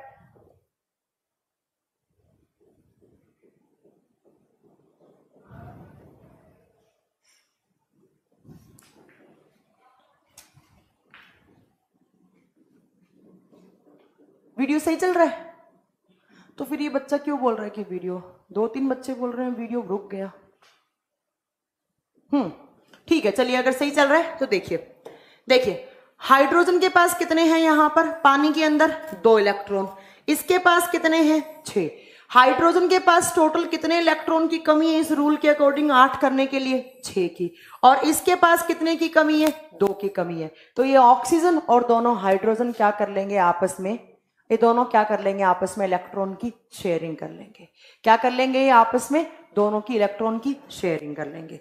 कैसे करेंगे मुझे पता है, जो बच्चा साइंस बैकग्राउंड से नहीं है उसको कुछ प्रॉब्लम आ रही होगी पढ़ने में, पर क्या करें आप पढ़ना तो पड़ेगा, पढ़ना तो पड़ेगा। एक बच्चा कह रहा है मैम मुझे समझ में नहीं आ रहा है, तो अगर आपको समझ में नहीं आ रहा है तो मुझे पता है कि आप साइंस बैकग्राउंड से नहीं होंगे। देखिए कैसे लिखा जाएगा, ये आपका हाइड्रोजन, एक हाइड्रोजन, हाइड्रोजन के आउटर सेल में कितना इलेक्ट्रॉन 1, दूसरा हाइड्रोजन, पानी की बात हो रही है, दूसरे हाइड्रोजन में भी कितने 2। यहां पर मैंने लिख दिया आपका ऑक्सीजन, ये बना दिया मैंने आपका ऑक्सीजन। ऑक्सीजन में कितने हैं मैम आउटर सेल में, अभी मैंने बताया ऑक्सीजन के आउटर सेल में कितने होते हैं, ऐसे आपको बनाने हैं 6 इलेक्ट्रॉन, 3 4 5 और 6 इलेक्ट्रॉन, 6 इलेक्ट्रॉन हो गया। हो गया। देखो अभी मैंने बताया कि इसके आउटर सेल में अगर 8 इलेक्ट्रॉन करने हैं तो इसके पास कितने हैं 2, इसके पास कितने इलेक्ट्रॉन की कमी है आप क्या बताओगे 6 की कमी। इसके पास कितनों की कमी है आप बताओगे मैम 8 करने के लिए कितनों की कमी हो गई 2 की कमी हो गई। इसके पास 2 की कमी है और इसके पास क्या हो गई 6 की कमी है। तो अब ये दोनों क्या करेंगे इलेक्ट्रॉन का क्या कर लेंगे साझा कर लेंगे। कैसे, मैंने आपका लिखा ये ऑक्सीजन। मैम 2p4 क्या है अरविंद कुमार जहांगीर, अगर आपको अभी 2p4 नहीं समझ में आ रहा है थोड़ा रुक जाइए, आगे जब मैं आपको 2D डायमेंशनल करवाऊंगी एसपीडीएफ के बारे में बताऊंगी तब आप समझ में आएगा। अभी आप इतना याद रखिए कि पानी के जो हाइड्रोजन और ऑक्सीजन होता है उसके बीच में कोवलेंट बॉन्ड बनता है। कैसे बनता है, तो 2 हाइड्रोजन के पास 2 इलेक्ट्रॉन है, उनके पास क्या है उनके पास 6 की कमी है, और यहां पर 6 है तो उनके पास 2 की कमी है। तो अब कैसे लिखा जाएगा, मान लीजिए एक ऑक्सीजन है, इस ऑक्सीजन के आप इलेक्ट्रॉन फिल कर दीजिए। शेल में पेयरिंग करना कंफ्यूज हो रहा है, कैसे पेयरिंग कैसे कंफ्यूजन हो रही है आपको, तो आप क्या करेंगे इस ऑक्सीजन के 2 इलेक्ट्रॉन मैंने यहां लिख दिए, 2 इलेक्ट्रॉन मैंने यहां लिख दिए, 2 इलेक्ट्रॉन 1 इलेक्ट्रॉन मैंने इसका यहां लिख दिया, 1 इलेक्ट्रॉन मैंने यहां लिख दिया। ऑक्सीजन में 6 थे, ये 2 मैंने यहां लिखे, ये 2 मैंने यहां लिखे। ओहो ये क्या हो गया, देखिए वापस लिखती हूं मैं, ये आपका ऑक्सीजन, ऑक्सीजन में 2 इलेक्ट्रॉन यहां वाले, ये आगे 2 इलेक्ट्रॉन, थोड़ा बड़ा बना दो, ये आपके 2 इलेक्ट्रॉन, ऊपर वाले 2 इलेक्ट्रॉन ये आगे, ये आपकी साइड वाला 1 इलेक्ट्रॉन यहाँ 1 इलेक्ट्रॉन यहाँ। अब यहाँ के दोनों हाइड्रोजन चल के कहाँ जाएंगे यहाँ पर, तो ऐसे आपका हाइड्रोजन। तो देखिए हाइड्रोजन के पास भी कितने हो गए यहाँ पर 8, और ऑक्सीजन के पास भी कितने हो गए 8। तो ऐसे बीच आपस में इलेक्ट्रॉन की शेयरिंग से बनने वाला बॉन्ड, इसने शेयरिंग की, इस हाइड्रोजन का भी ऑक्टेट क्या हो गया कंप्लीट, और आपका ऑक्सीजन है उसका भी क्या हो गया कंप्लीट। तो हाइड्रोजन और ऑक्सीजन के बीच में शेयरिंग हुई तो कौन सा बॉन्ड बना शेयरिंग से, कोवैलेंट बॉन्ड बना। यही आपको याद रखना है कि पानी में जो हाइड्रोजन और ऑक्सीजन होता है उसके बीच में कोवैलेंट बॉन्ड बनता है, सहसंयोजक बंध बनता है, सहसंयोजक बंध बनता है। ठीक है,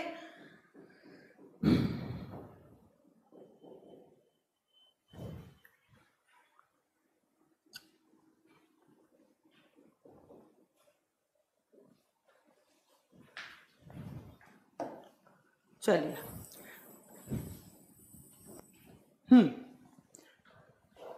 मैम हाइड्रोजन बॉन्ड कहाँ बनता है? अरे मैंने H2O की बात की है, मैंने सिर्फ पानी के H और ऑक्सीजन की बात की है। जब मैं H और ऑक्सीजन के बीच में बात कर रही हूं तो यहां पर कोवेलेंट बॉन्ड बनेगा। मैंने ये नहीं बोला है कि दो H2O के बीच में कौन सा बॉन्ड बनता है, बट दो पानी के मॉलिक्यूल के बीच में हमेशा H बॉन्ड बनता है। आप सही बोल रहे हैं, ठीक है, आपको कंफ्यूज नहीं होना है। राकेश कुमार, आपको कंफ्यूज नहीं होना है। मैंने आपको बोला है कि H और ऑक्सीजन के बीच में कौन सा बन रहा है? Covalent bond. बस दो H2O दो पानी के मॉलिक्यूल के बीच में कौन सा बनता है? हमेशा हाइड्रोजन बॉन्ड बनता है। दोनों अलग अलग बातें हैं। Hydrogen bond H2O plus H2O के बीच में बनता है, बट H और O के बीच में कौन सा बनता है? कोवेलेंट बॉन्ड बनता है। H2O तो ऐसे बनेगा, देखिए, आपको कंफ्यूज नहीं होना है। HOH, फिर डॉट डॉट से दिखाओगे O, ऊपर वापिस इससे एक H जोड़ो, एक इधर से H जोड़ो, फिर वापिस आपका H जुड़ेगा, ऊपर O जुड़ेगा, इधर H जुड़ेगा। तो ये जो बन रहा है पानी के और इसके बीच में, ये आपका हाइड्रोजन बॉन्ड होगा। ये आपका हाइड्रोजन बॉन्ड है। दो H2O के बीच में हमेशा हाइड्रोजन बॉन्ड, बट H और ऑक्सीजन के बीच में हमेशा कोवेलेंट बॉन्ड। कोवेलेंट बॉन्ड, ठीक है ना, दोनों अलग अलग हैं, दोनों अलग अलग चीजें हैं।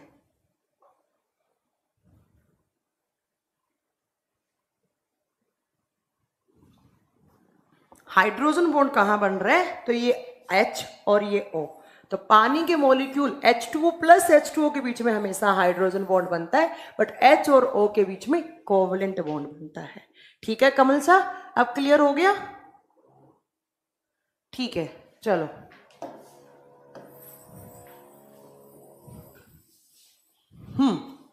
नेक्स्ट देखिए, हाइड्रोजन बॉन्ड।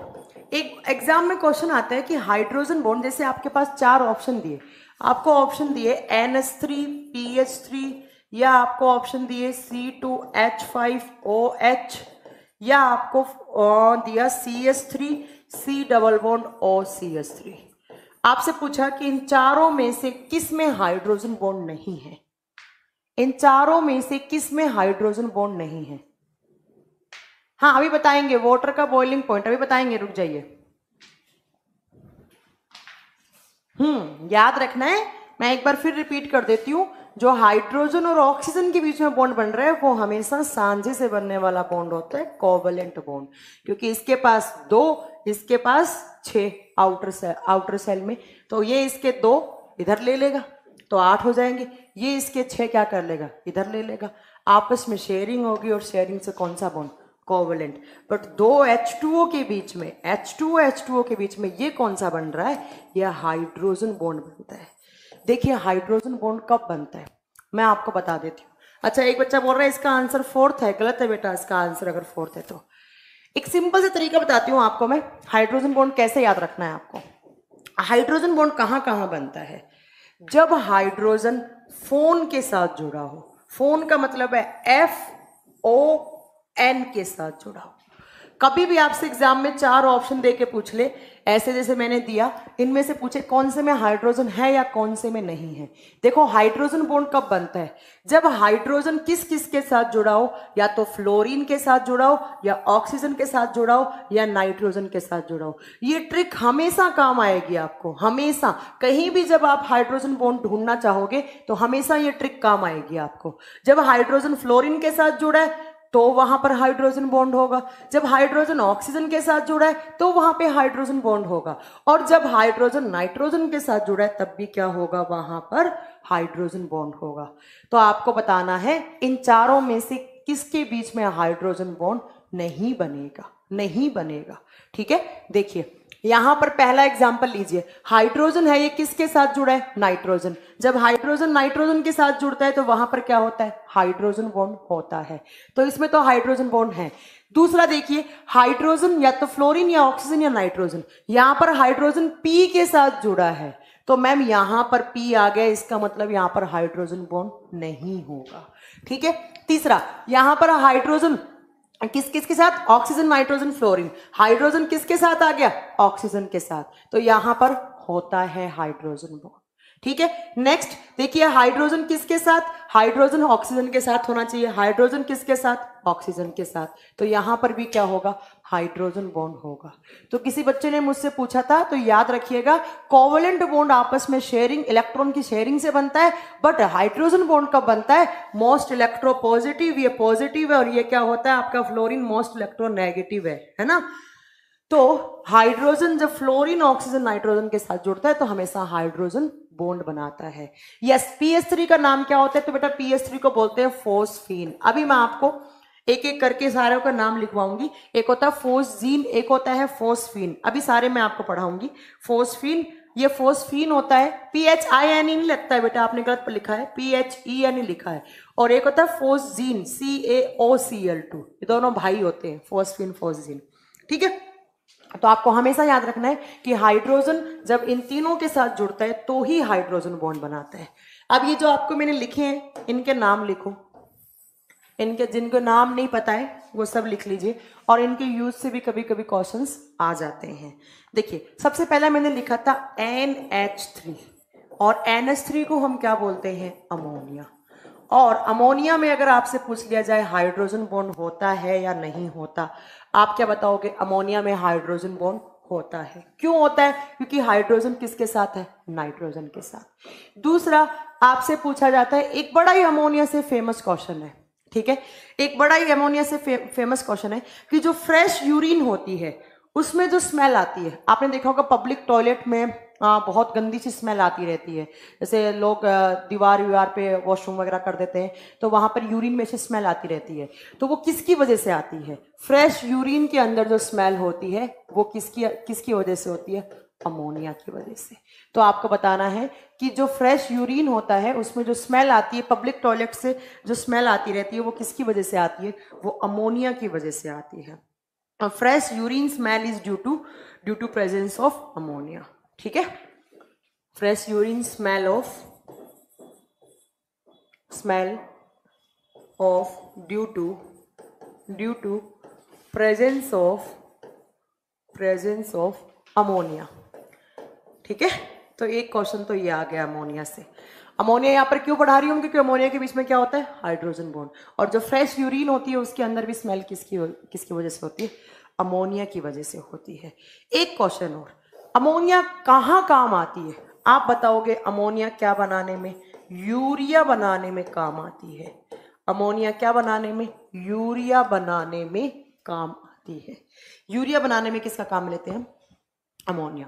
और एक क्वेश्चन आता है कि यूरिया में कितना % अमोनिया होता है, यूरिया में कितना % अमोनिया होता है, आप बताओगे, यूरिया में 46% क्या होता है, अमोनिया होता है। यूरिया में कितने % अमोनिया, 46% अमोनिया। तो सबसे पहला आपका अमोनिया।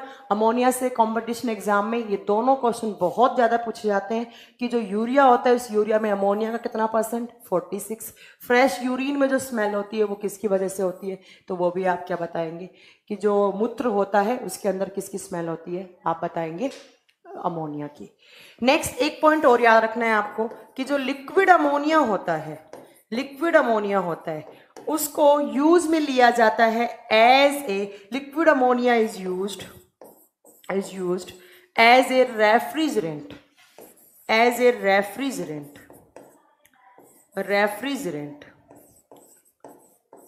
इन फ्रीज, रेफ्रिजरेटर लिखो या फ्रीज लिखो, एंड एसी और फ्रीज में जो ठंडक रखने के लिए एज ए प्रशीतक बोला जाएगा, इसको रेफ्रिजरेंट नाम करके इसको बोला जाता है कि लिक्विड अमोनिया कहाँ यूज में ली जाती है, जो फ्रिज और जो एसी होती है उसमें ठंडक के लिए आपको किसका यूज लिया जाता है, अमोनिया का यूज में लिया जाता है, ठीक है। हाँ फॉर्मूला ही तो है इसका NH3, यूरिया का फॉर्मूला बेटा NH2CO NH2 होता है, वो अलग होता है, अभी पढ़ाएंगे, अब यूरिया में पढ़ाएंगे, ठीक है।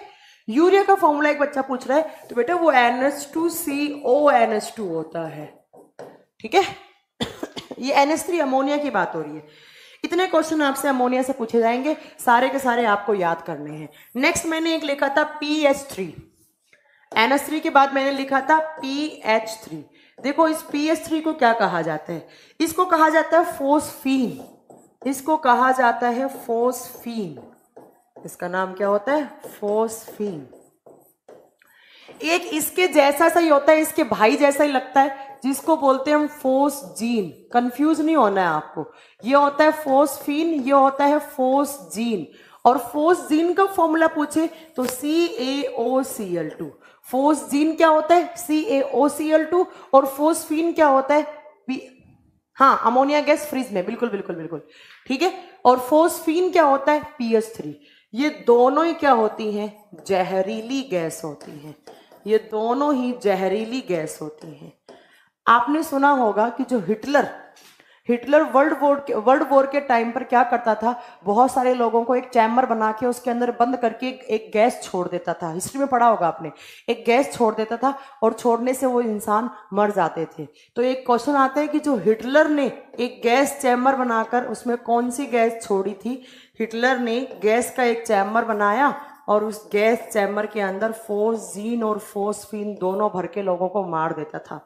ऐसे एक गैस का चैम्बर बनाया, उसके अंदर PH3 और CO कैल्शियम ऑक्सीक्लोराइड जिसको बोलते हैं, फोस्जीन बोलते हैं, इन दोनों को भर के और इंसान को इसके अंदर बंद कर देता था। इंसान, ये जहरीली गैस होती थी, हमारे बॉडी में जाकर ऑक्सीजन की पावर को कट कर देती है, तो मर जाता है वो। हिंदी में सेम नाम है बेटा, इसको फोस्जीन और फोस्फीन ही बोलेंगे। तो क्वेश्चन आ सकता है आपके पास कि हिटलर ने गैस चैम्बर में कौन सी गैस का उपयोग किया था? आप क्या बताएंगे? फोस्जीन और फोस्फीन का उपयोग किया था। फोस्जीन और फोस्फीन। यूरिया का पीएच बेटा, एवरेज ह्यूमन यूरिन का पीएच अगर आप पूछ रहे हैं तो वो 6 होता है बेटा, ठीक है। ये दोनों क्या होती हैं? जहरीली गैस, फोस्जीन और फोस्फीन। देखो, इस फोस्जीन से एक क्वेश्चन और बनता है साइंस में, केमिस्ट्री में, वो भी पूछा जाता है। ध्यान से सुनिएगा, बहुत अच्छा क्वेश्चन है। जो बच्चे साइंस बैकग्राउंड से हैं उनको तो बहुत ही इजी लगेगा ये क्वेश्चन। आपने एक नाम सुना है क्लोरोफॉर्म, सबने सुन रखा है क्लोरोफॉर्म। क्लोरोफॉर्म है ना, फॉर्मूला क्या होता है? CHCl3। CHCl3। अच्छा, पहले जल्दी से बताइए, यहां पर इस CHCl3 में हाइड्रोजन बॉन्ड है या नहीं? जल्दी बताइए, क्लोरोफॉर्म में हाइड्रोजन बॉन्ड होता है या नहीं? लिक्विड नाइट्रोजन, लिक्विड अमोनिया दोनों यूज में ले सकते हैं। दीप सिंह, जल्दी बताइए, इसके अंदर हाइड्रोजन बॉन्ड है या नहीं? इसमें हाइड्रोजन बॉन्ड है या नहीं? अरविंद कुमार कह रहे हैं यस, कमल जी कह रहे हैं नहीं नहीं नहीं नहीं, बहुत सारे नहीं। अरविंद कुमार यस कैसे बोल दिया आपने? अभी मैंने बोला हाइड्रोजन बॉन्ड कब बनाता है? जब वो या तो F के साथ हो, या O के साथ, या N के साथ। तो यहां पर ना F है, ना O है, ना N है, सिर्फ हाइड्रोजन है, तो इसमें हाइड्रोजन बॉन्ड नहीं होगा। आपने देखा होगा क्लोरोफॉर्म क्या करता है? क्लोरोफॉर्म बेहोश करने में काम में ली जाती है, बेहोशी में काम ली जाती है। इंसान को बेहोश करने के लिए क्लोरोफॉर्म यूज में लिया जाता है। आप अगर आपके पास 12th क्लास में केमिस्ट्री था तो आपसे टीचर जब आपका जब प्रैक्टिकल हुए होंगे तो जरूर एक वाइवा में जो एग्जामिनर आया होगा उसने एक क्वेश्चन पूछा होगा कि क्लोरोफॉर्म की बोतल दिख रही है वहां पे? आपने बोला होगा हाँ दिख रही है। कि उसको कपड़े से बांध कर क्यों रखा हुआ है? और क्लोरोफॉर्म की जो बोतल होती है, इसकी बोतल को हमेशा डार्क ब्राउन कलर की बोतल में रखा जाता है और भूरे रंग की बोतल में रखते हैं और ऊपर से कपड़ा बांध के रखा जाता है। इसको केमिस्ट्री लैब में डार्क ब्राउन कलर की बोतल में रखेंगे इस क्लोरोफॉर्म को और कपड़े से बांध के रखा जाता है, कपड़े से बांधकर। तो अब मुझे बताइए ऐसा क्यों किया जाता है? कपड़े से बांधकर या डार्क ब्राउन कलर की बोतल में क्यों रखा जाता है?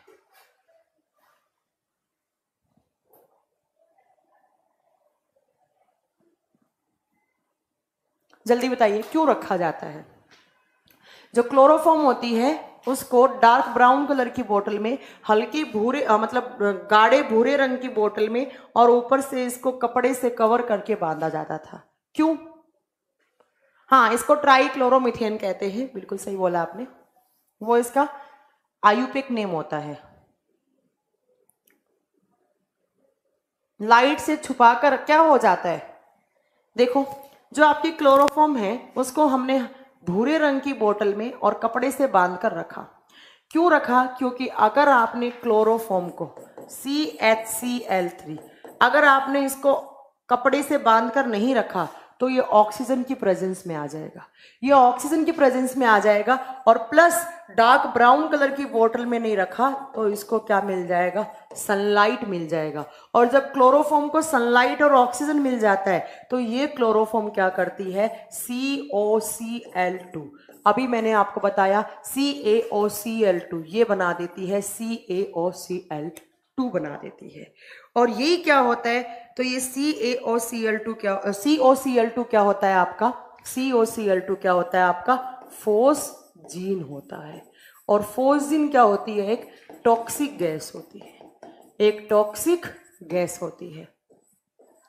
COCl2 क्या होती है, एक टॉक्सिक गैस होती है। हाँ ठीक है, तो आपको याद रखना है कि अगर मैम हमने क्लोरोफॉर्म को ऑक्सीजन दे दिया और सनलाइट दे दिया तो वो COCl2 बोले तो फोस्जीन गैस बना देती है। और फोस्जीन एक टॉक्सिक गैस होती है, एक जहरीली गैस होती है। इसीलिए क्या किया जाता है, क्लोरोफॉर्म को डार्क ब्राउन कलर की बोतल में और कपड़े से बांधकर रखा जाता है। आपने बहुत बार सुना होगा जो क्लोरोफॉर्म है वो बेहोश करने के काम में आती है। जो लोग किडनैप करते हैं या जो लोग चोरी करते हैं तो वो लोग क्या करते हैं, कपड़े पे क्लोरोफॉर्म को डालकर और सामने वाले इंसान को सुंघा देते हैं और इंसान क्या होता है, उससे कभी कभी मर भी जाता है। हालांकि वो इंटेंशनली नहीं करते, वो सिर्फ बेहोश करने के लिए करते हैं। अगर आप दिन में किसी इंसान को क्लोरोफॉर्म सुंघा रहे हो तो वो बेहोश नहीं होगा, वो मर जाएगा। क्यों, क्योंकि आपने कपड़े के ऊपर क्या डाला, क्लोरोफॉर्म डाला। क्लोरोफॉर्म डालते ही उसको क्या मिल जाएगा, सनलाइट मिल जाएगा। और किसकी प्रेजेंस में आएगा, ऑक्सीजन की। तो अब आप क्या करोगे, अब आप सामने वाले को क्लोरोफॉर्म नहीं सुंघा रहे हो, अब वो बेहोश नहीं होगा, अब क्या होगा, वो मर जाएगा। आपने उसको क्या सुंघा दिया, आपने उसको जाने अनजाने में फोस्जीन सुंघा दिया, तो अब वो इंसान मर जाएगा।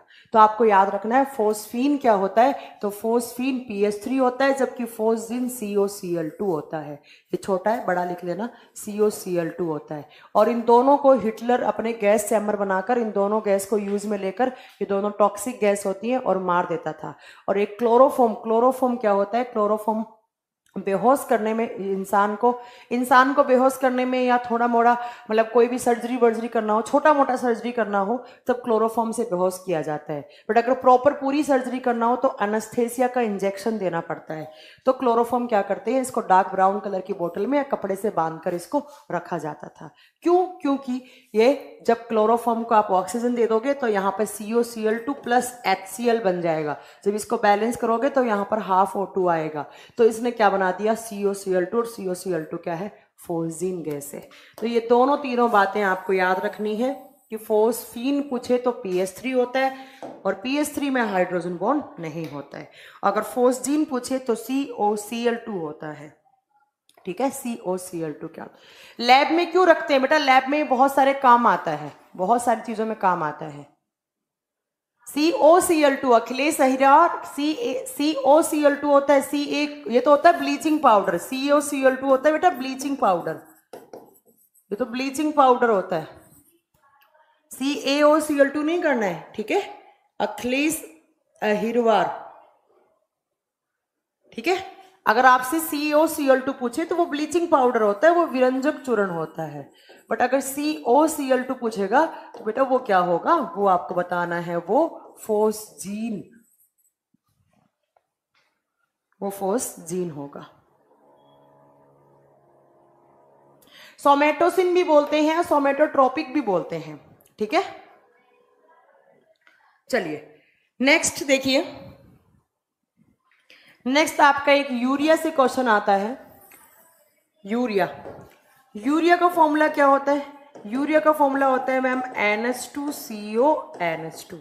इसमें हाइड्रोजन बॉन्ड होगा, हाँ मैम होगा, क्योंकि हाइड्रोजन किसके साथ जुड़ा हुआ है, आपका ऑक्सीजन के साथ। ये होता है यूरिया। और आपको याद रखना है कि यूरिया जो है वो फर्स्ट ऑर्गेनिक कंपाउंड था जो लैब में बनाया गया था। Urea was first organic compound, याद रखिएगा, लैब में सबसे पहला जो ऑर्गेनिक कंपाउंड था जो बनाकर तैयार किया गया था वो कौन सा था, यूरिया था। ये आपको याद रखना है, याद रखना है कि यह पहला कार्बनिक संश्लेषण पदार्थ है, यह पहला कार्बनिक संश्लेषण पदार्थ है जो लैब में या लेबोरेटरी में बनाया गया था। ठीक है, ये बात आपको याद रखनी है। नेक्स्ट, अगर मैं आपसे पूछूं C2H5OH, इसको क्या बोलते हैं? इसका नाम होता है इथेनॉल। इसको क्या बोलते हैं? इथेनॉल। इसके अंदर हाइड्रोजन बॉन्ड होता है या नहीं होता है? देखो, हाइड्रोजन है किसके साथ? ऑक्सीजन के साथ। हाइड्रोजन बॉन्ड होगा।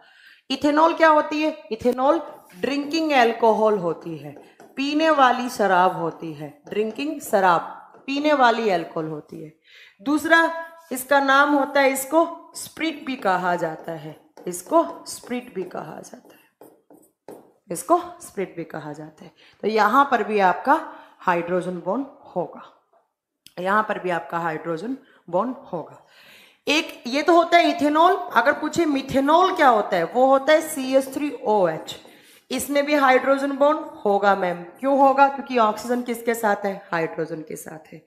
ठीक है, मिथेनॉल। और ये मिथेनॉल क्या होती है? इसको बोलते हैं हम कच्ची शराब, जो पीकर इंसान या तो अंधा हो सकता है, अगर आप पियोगे या तो अंधे हो जाओगे, या आप मर जाओगे, या आपकी डेथ हो जाएगी। क्योंकि ये क्या होती है? ये टॉक्सिक अल्कोहल होती है। ये टॉक्सिक अल्कोहल होती है। अगर आपने पी तो आपकी आंखों में रोड सेल्स होती है, वो खराब हो जाती है और इंसान भी क्या हो जाता है? मर जाता है। एक बच्चा पूछ रहा है कि मैम यूरिया किसने बनाया था? तो वोलर नाम के साइंटिस्ट ने बनाया था। वैसे पूछता तो नहीं है इतना, बट लिख लो, वोलर नाम के साइंटिस्ट ने सबसे पहले यूरिया बनाया था। ठीक है, पीने वाली शराब पूछे तो आपको बताना है C2H5OH होता है, इथेनॉल होता है। जबकि जो कच्ची शराब होती है, टॉक्सिक अल्कोहल होता है, वो कौन सा होता है? मिथेनॉल होता है। और इसको, इथेनॉल को स्प्रिट कहा जाता है और इसको वुड स्प्रिट कहा जाता है। वुड स्प्रिट आपने देखा होगा, जब आप लकड़ी को जलाते हैं तो कुछ जलते टाइम पर वो नहीं निकलती है, ऐसा पानी से निकलता है, बुलबुले से निकलते हैं, उसी को कहा जाता है वुड स्प्रिट। कच्ची शराब का मतलब कच्ची शराब होता है। कच्ची शराब नहीं समझते? हाँ, पीने से अंधा क्यों हो जाता है? क्योंकि आपकी आंखों में एक सेल होती है, रोड सेल, जो हमें लाइट दिखाने का काम करती हैं। इन रोड सेल्स का काम होता है लाइट दिखाने का।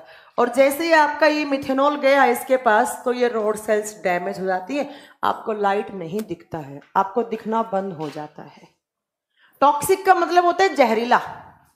टॉक्सिक का मतलब होता है बेटा अखिलेश जहरीला। ठीक है, नेक्स्ट देखिए यहां पर। नेक्स्ट मैं आपसे पूछूं, अगर CH3 C double bond O CH3, इसका नाम क्या होता है? इसका नाम क्या होता है? जल्दी बताइए, इसका नाम क्या होता है? जल्दी बताइए, इसका नाम क्या होता है? अरे एल्डिहाइड सेम नहीं होता है बेटा, Harish. Ketone C double bond O होता है, एल्डिहाइड CHO।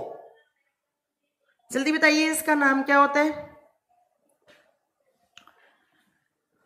अच्छा पहले बताओ, इसमें हाइड्रोजन बॉन्ड होता है? मैम होगा। हाइड्रोजन किसके साथ जुड़ा है मैम? ऑक्सीजन के साथ। इसको कहा जाता है कीटोन ग्रुप। ये जो C डबल बॉन्ड O होता है, ये याद रखिए कीटोन ग्रुप। बट जब इसका नाम लिखोगे CH3 C डबल बॉन्ड और CH3, तो इसको कहा जाता है एसीटोन। अगर पूछे कीटोन ग्रुप क्या होता है, तो आपको बोलना है C double bond O group को क्या बोलते हैं हम? कीटोन, है ना। और ये याद रखना है, ये CH3 C double bond O CH3 क्या होता है, तो आप याद रखिएगा ये क्या होता है? एसीटोन।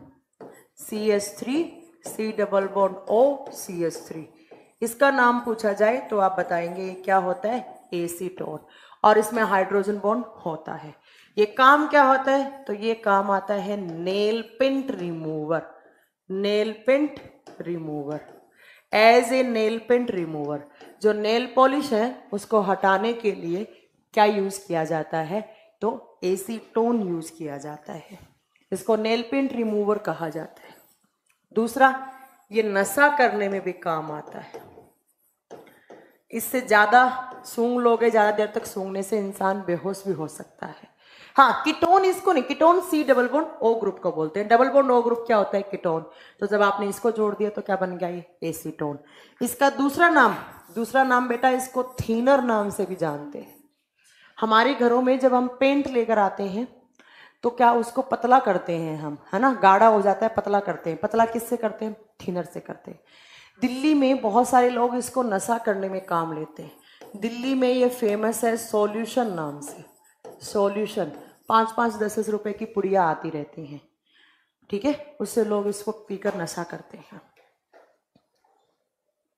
नेक्स्ट देखिए, नेक्स्ट ये तो है CH3 C double bond OCH3। अगर मैं आपको नेक्स्ट पूछूं कि इसको क्या बोलते हैं तो क्या आप बता सकते हैं? CH3 OCH3 को क्या बोलते हैं?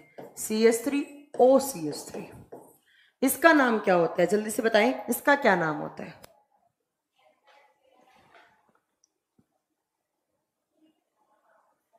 हाँ, कच्ची शराब से न्यूरॉन डैमेज हो जाते हैं, न्यूरॉन डैमेज हो जाते हैं, बिल्कुल। देखिए, इसको बोलते हैं हम इथर। इथर, इसका नाम होता है इथर।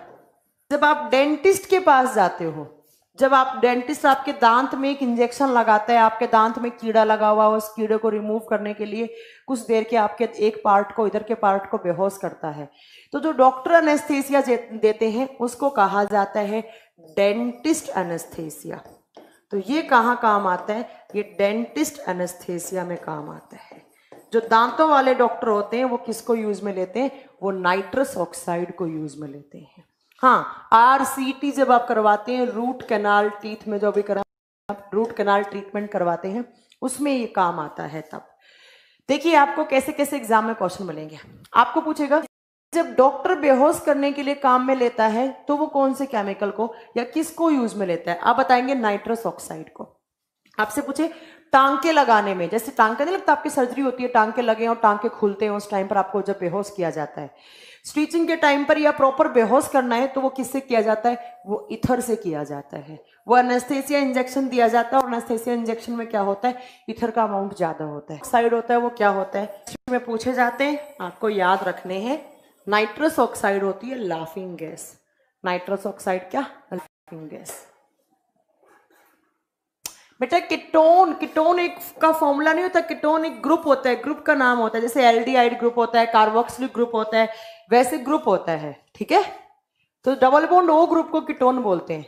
तो जब आप इसने इसको CH3 C डबल बॉन्ड और CH3 कर दिया तो इसको क्या बोलते हैं? हम एसीटोन बोलते हैं। दोनों अलग अलग बातें हैं, ठीक है, कंफ्यूज नहीं होना है। आपने पूछा एल्डिहाइड, एल्डिहाइड फॉर्मेल्डिहाइड नहीं पढ़ा आपने, HCHO ग्रुप, CHO ग्रुप, ठीक है। अभिजीत सरकार, ठीक है, समझ में आ गया होगा आपको। चलिए नेक्स्ट देखिए। नेक्स्ट अब आपसे क्वेश्चन पूछता है कि पानी कितने टाइप का होता है। वो तो पानी के नाम थे, ये पानी के हाइड्रोजन बॉन्ड की बात बता दी। देखिए आपने कितनी सारी चीजें पढ़ ली। सबसे पहली चीज हमने पढ़ी कि पानी क्या होता है? न्यूट्रल होता है, उदासीन होता है। क्यों होता है पानी उदासीन? क्योंकि इसका pH वैल्यू कितना होता है? 7। pH वैल्यू को किस फॉर्मूले से निकालते हैं? तो मैम pH पोटेंजा ऑफ हाइड्रोजन। तो इसको कैसे निकाला जाता है? -log H से निकाला जाता है। H का वैल्यू यहाँ पर कितना पुट करना होता है? 10⁻⁻7 मोल पर लीटर। जब यहाँ रखेंगे तो यहाँ पर एंड में क्या आएगा? लोग आपका 10 हो जाएगा और एक वैल्यू होकर कितना आ जाएगा? 7। जब 7 pH है तो पानी क्या हो गया? न्यूट्रल। नेक्स्ट, ये पानी न्यूट्रल होता है, ये बात किसने बोली थी? तो मैम ये आर्हेनियस नाम के साइंटिस्ट ने बोली थी, ठीक है। मैं एक बार रिपीट करती हूँ कि मैंने आपको क्या क्या पढ़ाया। आर्हेनियस जी ने बोला। दूसरा, उसके बाद कौन से साइंटिस्ट थे? ब्रॉन्स्टेड। और ब्रॉन्स्टेड ने क्या बोला था? ब्रॉन्स्टेड ने बोला था कि पानी एम्फोटेरिक होता है। एम्फोटेरिक का मतलब क्या होता है? जो दोनों प्रकृति का हो, जो एसिडिक और बेसिक दोनों प्रकृति रखता हो, यहाँ पर उभयधर्मी। कैसे? जब आप H2O को H2O के साथ रिएक्ट करवाओगे तो एक हाइड्रोजन यहाँ का यहाँ रिप्लेस हो जाएगा, तो क्या बनेगा यहाँ पर? H3O positive plus OH negative. कैसे आपको निकालना है? जब हाइड्रोजन या तो फ्लोरीन या ऑक्सीजन या नाइट्रोजन के साथ जुड़ा हुआ होता है तो हमेशा वहां पर क्या होता है? हाइड्रोजन बॉन्ड होता ही होता है, ठीक है। पानी में कैसे बनता है हाइड्रोजन बॉन्ड? OH, देन वापिस किससे? OH, फिर वापस किससे? H से। तो यहां पर जो पानी के मॉलिक्यूल्स के बीच में बन रहा है वो हमेशा कौन सा होगा? ये H बॉन्ड होगा।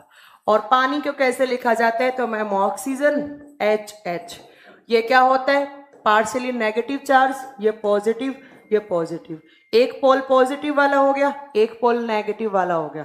तो पानी कैसा होता है? पोलर। और आपको मैंने एक बात बताई कि पोलर जो सॉल्यूशन होगा वो हमेशा किसको डिसॉल्व करेगा? पोलर को ही करेगा। ध्रुवीय जो विलयन होता है वो हमेशा किसको सोल्यूबल करता है, किस में घुल जाता है? वो ध्रुवीय चीज में ही घुल जाता है। जैसे आप कोई भी एग्जाम्पल ले लो, पानी में नमक घुल जाता है। क्यों घुल जाता है? क्योंकि पानी में पॉजिटिव नेगेटिव, नमक में भी क्या? Positive negative. HCl ये लो पॉजिटिव नेगेटिव घुल जाएगा, है ना। और इन दोनों के बीच में जो यहाँ पर एंगल बनता है वो कितना बनता है? 104.5, यहाँ पर 104.5 का बनता है। ये 2 इलेक्ट्रॉन, इस बॉन्ड का मतलब क्या? 2 इलेक्ट्रॉन, ये 2 इलेक्ट्रॉन, और आपका यहाँ पर 2 इलेक्ट्रॉन, यहाँ पे 2 इलेक्ट्रॉन, है ना। और ये आपके फालतू पड़े इलेक्ट्रॉन होते हैं। फालतू पड़े इलेक्ट्रॉन को बोलते हैं हम लोन पेयर। लोन पेयर, ये सब आगे की बातें, खैर छोड़ दो, ये मैंने आपको जानबूझ के यहाँ पढ़ाया नहीं, क्योंकि लोन पेयर वगैरह ये आपको समझ में नहीं आएगा, है ना। इतनी चीजें आपने पढ़ ली।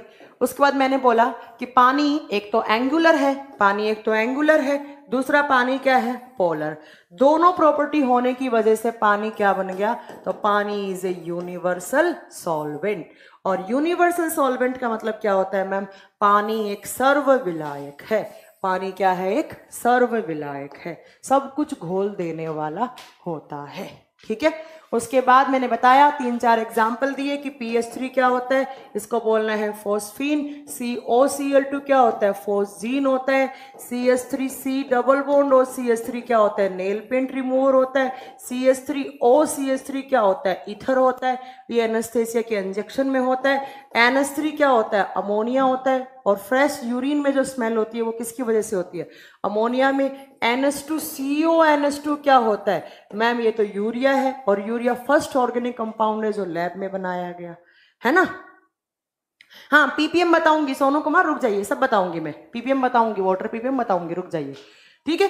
तो ये आपको कुछ पॉइंट्स याद रखने थे। C2H5OH क्या होता है मैम? इसको तो पीने वाली शराब बोलते हैं।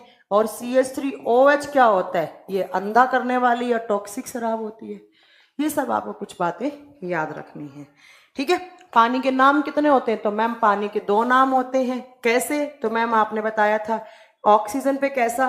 और 2 नेगेटिव होता है, हाइड्रोजन पे कैसा? पॉजिटिव। जब क्रॉस मेथड करेंगे तो ये 2 नेगेटिव कहाँ जाएगा? इसके पैरों में। यहाँ कहाँ चला जाएगा? इसके पैरों में। यहाँ क्या लिखा जाएगा? 2 नेगेटिव। यहाँ क्या लिखा जाएगा? 1 पॉजिटिव। इसको क्या बोलेंगे? ऑक्साइड। इसको क्या बोलेंगे हम? हाइड्राइड। तो पानी के 2 नाम क्या बोल दिया? ऑक्साइड ऑफ हाइड्रोजन बोल लो या हाइड्राइड ऑफ ऑक्सीजन बोल लो, है ना।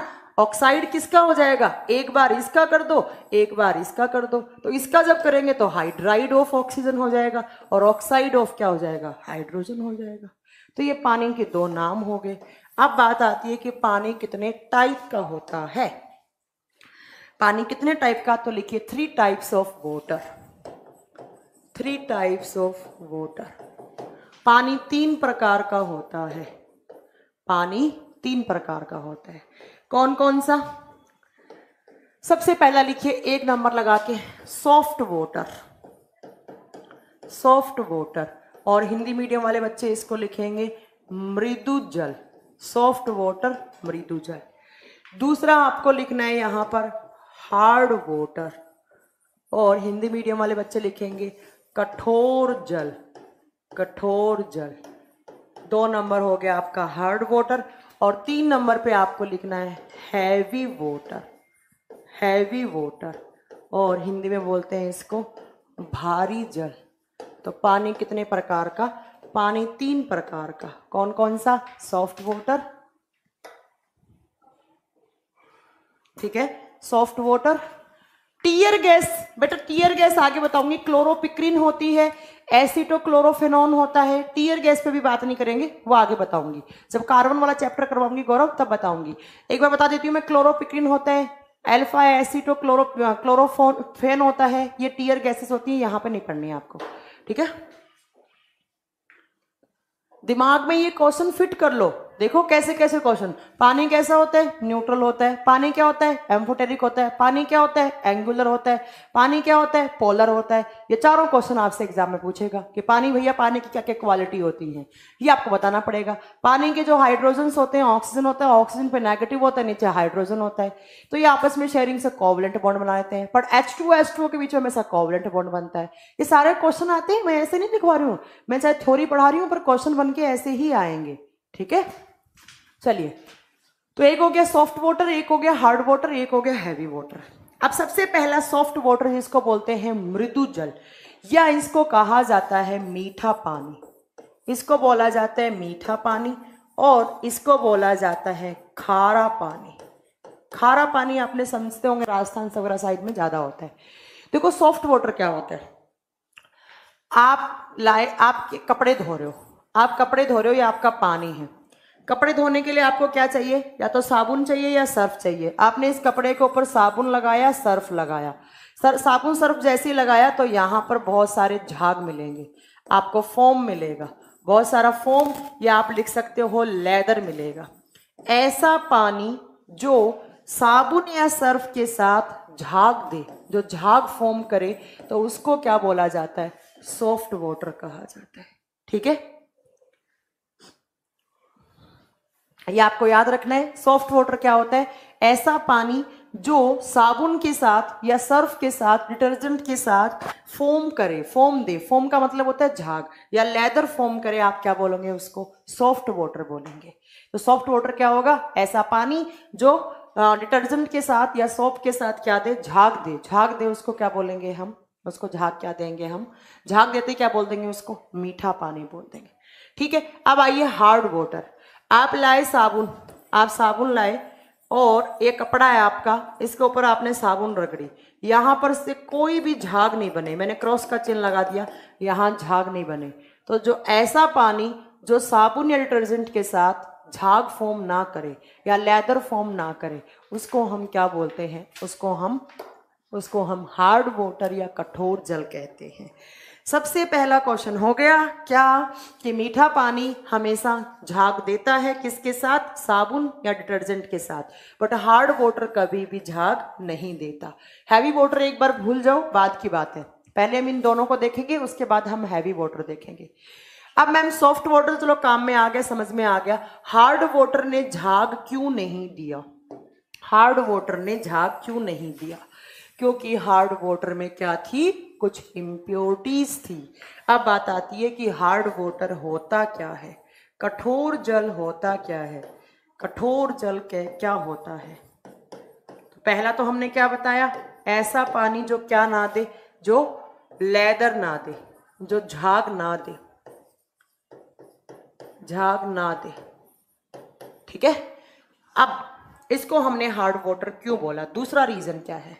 ये पानी है, ये आपका एक बीकर है, उसके अंदर पानी है, इसको मैंने बोला ये पानी आपके पास हार्ड वाटर है। अब हार्ड वाटर क्यों है? क्योंकि इस पानी के अंदर कैल्शियम क्लोराइड है, मैग्नीशियम क्लोराइड है, कैल्शियम और मैग्नीशियम के क्लोराइड है, प्लस या मैंने ऑब्लिक लगा दिया, यहां पर कैल्शियम सल्फेट है, कैल्शियम और मैग्नीशियम के सल्फेट आयंस हैं। ठीक है, या तो इसमें कैल्शियम क्लोराइड होगा या इसमें magnesium chloride, calcium sulphate, magnesium sulphate, या कैल्शियम और मैग्नीशियम के बाइकार्बोनेट आयंस होंगे, या इसमें कैल्शियम और मैग्नीशियम के बाइकार्बोनेट आयंस होंगे। ये होते हैं बाइकार्बोनेट आयंस। इनको इसको क्या बोलेंगे? Calcium bicarbonate. इसका नाम होगा कैल्शियम बाइकार्बोनेट। इसका नाम क्या होगा? Magnesium bicarbonate. बाइकार्बोनेट। अब देखो हमारी यहां से डेफिनेशन क्या निकलेगी हार्ड वाटर की। ऐसा पानी जिसमें calcium chloride, magnesium chloride, calcium sulphate, magnesium sulphate, calcium bicarbonate, magnesium bicarbonate की इम्प्योरिटीज हो, उसको हम क्या बोलते हैं? उसको हम हार्ड वाटर बोलते हैं, उसको हम कठोर जल बोलते हैं। और ऐसा पानी जिनमें ये इम्प्योरिटीज ना हो उसको हम क्या बोलते हैं, सॉफ्ट वाटर बोलते हैं। तो सॉफ्ट वाटर ने झाग दे दिए क्योंकि उसमें इम्प्योरिटीज नहीं थी, बट हार्ड वाटर में इम्प्योरिटीज हैं, तो उसमें आपने लेदर फॉर्म नहीं हो पाया। ठीक है, ये आपको बात याद रखनी है। हाँ, जियोलाइट नहीं होता है वो, जे नहीं होता है बेटा, जेड होता है वो। ठीक है, ये आपको याद रखना है। एक बार फिर रिपीट करूं, आपसे पूछेगा कौन कैल्शियम और मैग्नीशियम के कौन कौन से आयंस होते हैं। आप बोलोगे chloride, calcium chloride, magnesium chloride, calcium sulphate, magnesium sulphate, calcium bicarbonate, magnesium bicarbonate. ठीक है, इन सब की वजह से क्या हो जाता है, पानी हार्ड हो जाता है। और पानी में जो हार्डनेस है उसका रीजन क्या है, ये सब इम्प्योरिटीज उसका रीजन है। अब पानी में हार्डनेस, पानी ये जो झाग नहीं दे रहा है हार्ड वाटर, इसकी हार्डनेस को दो तरीकों से आप रिमूव कर सकते हैं। कैसे, देखिए,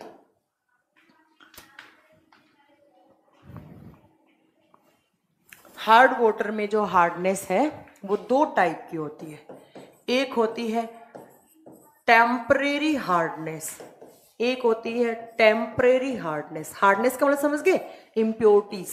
हिंदी में इसको बोलेंगे अस्थायी कठोरता, अस्थायी कठोरता। पहला क्वेश्चन आता है कि पानी में टेम्परेरी हार्डनेस किस वजह से होती है। आप बताओगे कैल्शियम और मैग्नीशियम के, ऐसा पानी जिसके अंदर कैल्शियम और मैग्नीशियम के बाइकार्बोनेट आयंस हो। पहला बात देखिए, यहां पर मैं लिख रही हूं, आपसे पूछेगा हार्ड वाटर क्या होता है, जिसमें कैल्शियम मैग्नीशियम के बाइकार्बोनेट, क्लोराइड और सल्फेट आयंस हो, उसको हम हार्ड वाटर बोलते हैं। और पानी में हार्डनेस जो होती है, जो कठोरता होती है, वो दो तरीके की होती है। जो कठोरता है वो एक तो होगी टेम्परेरी, मतलब कुछ टाइम के लिए है और कुछ नॉर्मल सॉल्यूशन करेंगे तो वो रिमूव हो जाएगी। एक होती है परमानेंट, ये अस्थायी, ये स्थायी।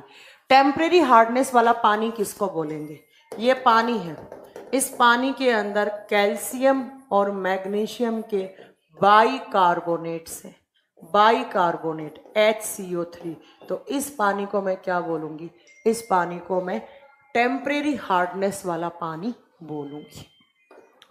आपसे सीधा एग्जाम में डायरेक्ट क्वेश्चन आएगा,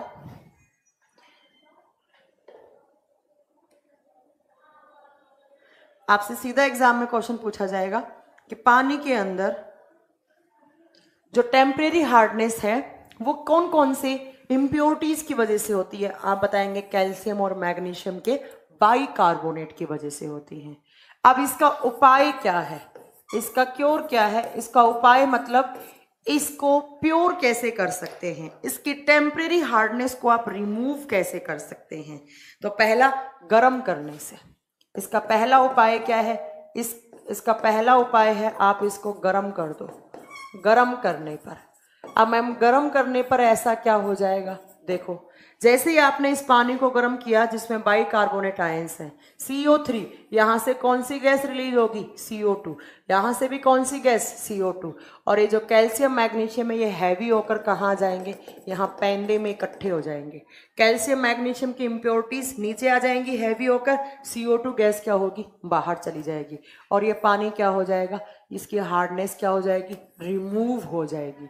तो टेम्परेरी हार्डनेस आप कैसे रिमूव कर सकते हैं, मैम गर्म करने पर इससे CO2 क्या होगा, बाहर चला जाएगा, और CO2 बाहर चला गया तो यहाँ पर बचा क्या, तो यहाँ पर बचा क्या मैम, कैल्शियम और मैग्नीशियम, वो पेंदे में आ जाएगा, और पेंदे में आने से क्या हो जाएगा, हैवी हो जाएगा, पानी आपका ऊपर रह जाएगा। तो एक इलाज तो आपका ये है, टेम्परेरी हार्डनेस को रिमूव करने के लिए एक इलाज तो आपके पास ये है। दूसरा देखिए, ये आपका पानी है, यहाँ पर इसको आपने गर्म किया और आपने इसको क्या बोला है, टेम्परेरी हार्डनेस वाला वाटर। कहने का मतलब इसमें कौन कौन सी इंप्योरिटीज हैं, कैल्शियम और मैग्नीशियम के बाइकार्बोनेट्स हैं, यहाँ पर भी क्या है, बाइकार्बोनेट्स हैं। दूसरा इसका उपाय आता है क्लार्क मेथड, क्लार्क मेथड, दूसरी विधि है इसकी क्लार्क विधि। ये भी कभी कभी पूछ लिया जाता है कि किस विधि द्वारा पानी की टेम्परेरी हार्डनेस रिमूव की जाती है। आप बताएंगे कौन सा, क्लार्क मेथड द्वारा। अब क्लार्क मेथड क्या होता है? क्लार्क मेथड में या तो आप कैल्शियम कार्बोनेट डाल दो इस पानी के अंदर, या आप कैल्शियम ऑक्साइड, इसको क्या बोलते हैं, चूना, ये डाल दो, या तो कैल्शियम कार्बोनेट CaCO3। इसी मेथड को हम क्लार्क मेथड बोलते हैं। आपसे एग्जाम में पूछेगा टेम्परेरी हार्डनेस रिमूव करने के लिए कौन कौन से रास्ते हैं, आप बताओगे। पहला था गर्म कर दो, CO2 उड़ जाएगा, हो गया। दूसरा क्लार्क मेथड, क्लार्क मेथड में कैल्शियम कार्बोनेट या चूना कैल्शियम ऑक्साइड, इसके अंदर डालोगे, कैल्शियम कार्बोनेट डाला, कैल्शियम ऑक्साइड डाला, ये कैल्शियम जो है ये हैवी हो जाएगा, कैल्शियम और मैग्नीशियम यहाँ आ जाएगा और CO2 उड़ जाएगा। CO2 उड़ेगा, वापिस आपका क्या हो जाएगा, हार्डनेस रिमूव हो जाएगी। तो आपसे सीधा से एग्जाम में क्वेश्चन पूछेगा पानी कितने टाइप का, आप बताओगे पानी 3 टाइप का, पहला सॉफ्ट वाटर, दूसरा हार्ड वाटर, तीसरा आपका हैवी वाटर। उसको छोड़ दो एक बार, हैवी वाटर अगली क्लास में होगा। अब आपसे पूछे सॉफ्ट वाटर क्या होता है? ऐसा पानी जिसमें कैल्शियम मैग्नीशियम के क्लोराइड, सल्फेट या बाइकार्बोनेट आयंस ना हो। उनमें जब आयंस नहीं है इन कैल्शियम और मैग्नीशियम के इतने सारे, तो वो क्या करता है, साबुन या सर्फ के साथ क्या करता है, झाग देता है। तो ऐसा पानी जो साबुन सर्फ के साथ झाग देता है उसको क्या बोलते हैं हम, सॉफ्ट वाटर। दूसरा आता है आपका हार्ड वाटर। हार्ड वाटर का मतलब है ऐसा पानी जिसके अंदर कैल्शियम मैग्नीशियम के क्लोराइड, सल्फेट और बाइकार्बोनेट आयंस हो, उनको हम क्या बोलते हैं, हार्ड वाटर। और हार्ड वाटर में जो हार्डनेस होती है वो 2 टाइप की होती है, एक होती है टेम्परेरी हार्डनेस, एक होती है परमानेंट। एक होती है अस्थाई जिस कुछ टाइम के लिए है, और अस्थाई जो होती है वो किसकी वजह से होती है, वो हमेशा बाइकार्बोनेट आयंस की वजह से होती है। कुछ देर के बाद आप 2 सॉल्यूशन दोगे, उन सॉल्यूशन को पहले को बोलेंगे गर्म करने पर, तो मैम यहाँ से CO2 गैस रिलीज हो जाएगी, ये दोनों हैवी होकर पैंदे में आ जाएंगे, हो जाएगा। दूसरा आपको क्लार्क मेथड, क्लार्क मेथड में कैल्शियम कार्बोनेट या कैल्शियम ऑक्साइड यूज करते हैं, इसके अंदर डालेंगे, कैल्शियम मैग्नीशियम हैवी हो जाएगा, नीचे रह जाएगा और आपका CO2 गैस उड़ जाएगा बनकर। तो ये भी क्या हो गया आपको, इसको क्लार्क मेथड बोलते हैं। तो टेम्परेरी हार्डनेस आप ऐसे रिमूव कर सकते हैं, किसकी, पानी की। नेक्स्ट चले, परमानेंट हार्डनेस। हाँ हाँ, अच्छा। और दूसरा है आपका परमानेंट हार्डनेस। चलो यहां से कल करेंगे परमानेंट हार्डनेस, ये कल पढ़ेंगे कि पानी में परमानेंट हार्डनेस कैसे रिमूव की जा सकती है। उसके बाद डिस्टिल्ड वाटर, फिर भी कुछ ज़्यादा ही और भी कुछ क्वेश्चंस हैं वो भी हम पानी से देखेंगे, ठीक है। इतना आपको पढ़ना है। मैम हार्ड वाटर कहाँ मिलता है? बेटा राजस्थान के कुछ गांव में जाओगे, जोधपुर बाड़मेर साइड, आज भी बहुत खारा पानी मिलता है, वहां पर हार्ड वाटर मिलता है। उन लोगों को कपड़ा धोने में बहुत प्रॉब्लम होती है, ठीक है। ये आपको याद रखना है, ये अगली क्लास में करेंगे परमानेंट हार्डनेस वाला, वो यहाँ नहीं करेंगे। देखिए मैं एक बार बता देती हूँ मैंने क्या क्या पढ़ाया। मैंने पानी से बहुत सारे क्वेश्चन करवाए, पानी के कुछ प्रॉपर्टीज बताई, जिसमें से पहली प्रॉपर्टीज पानी न्यूट्रल है। दूसरा पानी क्या होता है, पानी का pH 7 होता है, 7 कैसे निकाला तो वो भी मैंने सिखा दिया। तीसरा पानी एम्फोटेरिक मॉलिक्यूल है, पानी एंगुलर है, पानी क्या है, नेक्स्ट पानी पोलर है, पोलर चीज हमेशा पोलर को डिसॉल्व करती है। पोलर का मतलब होता है 2 अलग अलग पोल, पॉजिटिव नेगेटिव चार्ज हो जिसके ऊपर, ठीक है। ये आपको याद रखना है। देन आपको याद रखना है कि जो पानी है उस पानी के बीच में जो एंगल बनता है वो कितना बनता है, 104.5, 104.5 का बनता है। उसके बाद आपको याद रखना है, हाँ राजस्थान के सांबर झील में भी बोला जाता है हार्ड वाटर होता है, कठोर पानी होता है, कठोर जल या कठोर पानी होता है।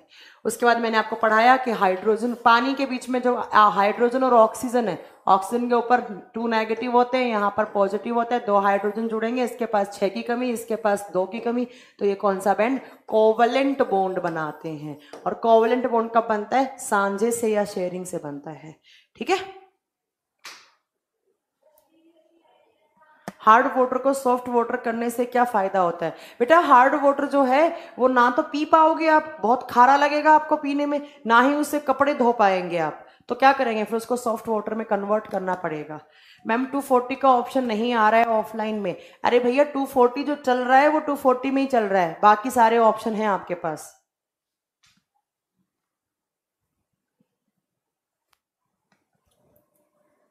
ठीक है, चलिए इतने सारे पानी के अगला टाइप मैं अगली क्लास में बताऊंगी, और कुछ और भी क्वेश्चंस करवाऊंगी जो आपके वाटर से बहुत सारे पूछे जाते हैं। जैसे आपका पूछा जाता है वाटर से कि जो जड़ें होती हैं, प्लांट की जो जड़ें होती हैं, वो पानी को किस मेथड द्वारा एब्जॉर्ब करते हैं।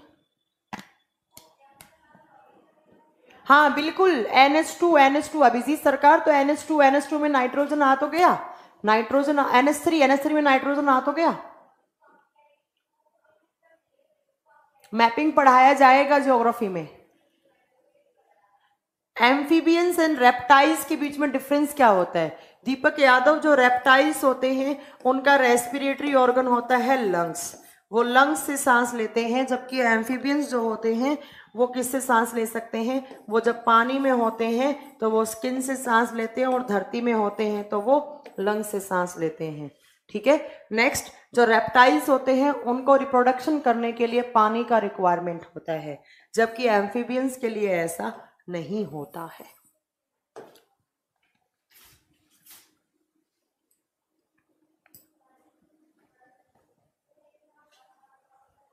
ठीक है, अब बच्चे बोल रहे हैं केमिस्ट्री पढ़ाना स्टार्ट किया, तो मैम अब आप बायो बताइए, अब आप बायो पढ़ा दीजिए। ये क्या बात होती है यार, पढ़ा देंगे, सारा मुझे ही पढ़ाना है, पढ़ा दूंगी मैं, इतना क्यों टेंशन ले रहे हैं आप। मैम प्रैक्टिस के लिए कौन सी बुक लें? प्रैक्टिस के लिए आता है एक घटना चक्र, घटना चक्र नाम की बुक आती है, वो ले लीजिए आप। घटना चक्र, घटना चक्र हिंदी इंग्लिश दोनों मीडियम में आती है, अमेजन से ऑर्डर कर सकते हैं आप, वहां से मिल जाएगी आपको। ठीक है, जीनोटाइप बताऊंगी, थोड़ा सा जेनेटिक्स बताऊंगी। जसप्रीत रुक जाइए, जब मैं थोड़ा सा आपको जेनेटिक्स करवाऊंगी तो वहां पर करवाऊंगी। हाँ जीनोटाइप जसप्रीत अभी आपको समझ में नहीं आएगा, क्योंकि ये चैप्टर है आपका जेनेटिक्स का। थोड़ा सा मैं आपको जेनेटिक्स पढ़ाऊंगी, ज्यादा नहीं, बस मेंडल जी ने जो 3 लॉ दिए थे वो बताऊंगी आपको मैं। तो उसमें आपको जीनोटाइप फिनोटाइप दोनों यूज में, अभी नहीं समझ में आ जाएगा आपको, कुछ भी समझ में नहीं आएगा। 2 होते हैं, एक होता है जीनोटाइप, एक होता है फिनोटाइप, ये दोनों पढ़ाऊंगी मैं आपको। ठीक है, एक बार रुक जाइए, अभी नहीं आएगा आपको समझ में। मैम सिलेबस कब तक खत्म होगा? जब तक टीचर का मूड होगा पढ़ाने का। जिस दिन नहीं होगा, आप लोगों से थक जाएगा, उस दिन बोल देगा सिलेबस खत्म।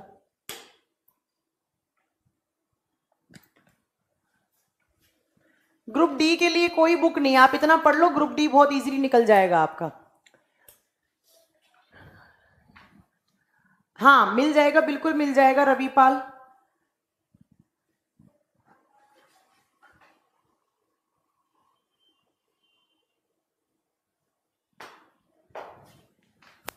ठीक है, इथेनॉल फर्मेंटेशन प्रोसेस से बनाया जाता है। एक फर्मेंटेशन प्रोसेस होता है किण्वन प्रोसेस, जिसमें एनारोबिक रेस्पिरेशन होता है। ऑक्सीजन की एब्सेंस में फर्मेंटेशन प्रोसेस करके इथेनॉल बनाया जाता है। Surendra Singh thank you very much. UPSI के लिए बैच आएगा बिल्कुल। मैम रिकॉर्डेड क्लास में बुलेट का वीडियो का 4th क्लास मिसिंग है। अरे 4th क्लास मिसिंग नहीं है, 4th क्लास चला ही नहीं था, 4th क्लास चला ही नहीं था यहाँ पर साइंस स्पेशल के बैच में। मनीष कुमार मुझे बहुत अच्छे से पता है बायोलॉजी में कौन कौन से चैप्टर बचे हैं। ठीक है,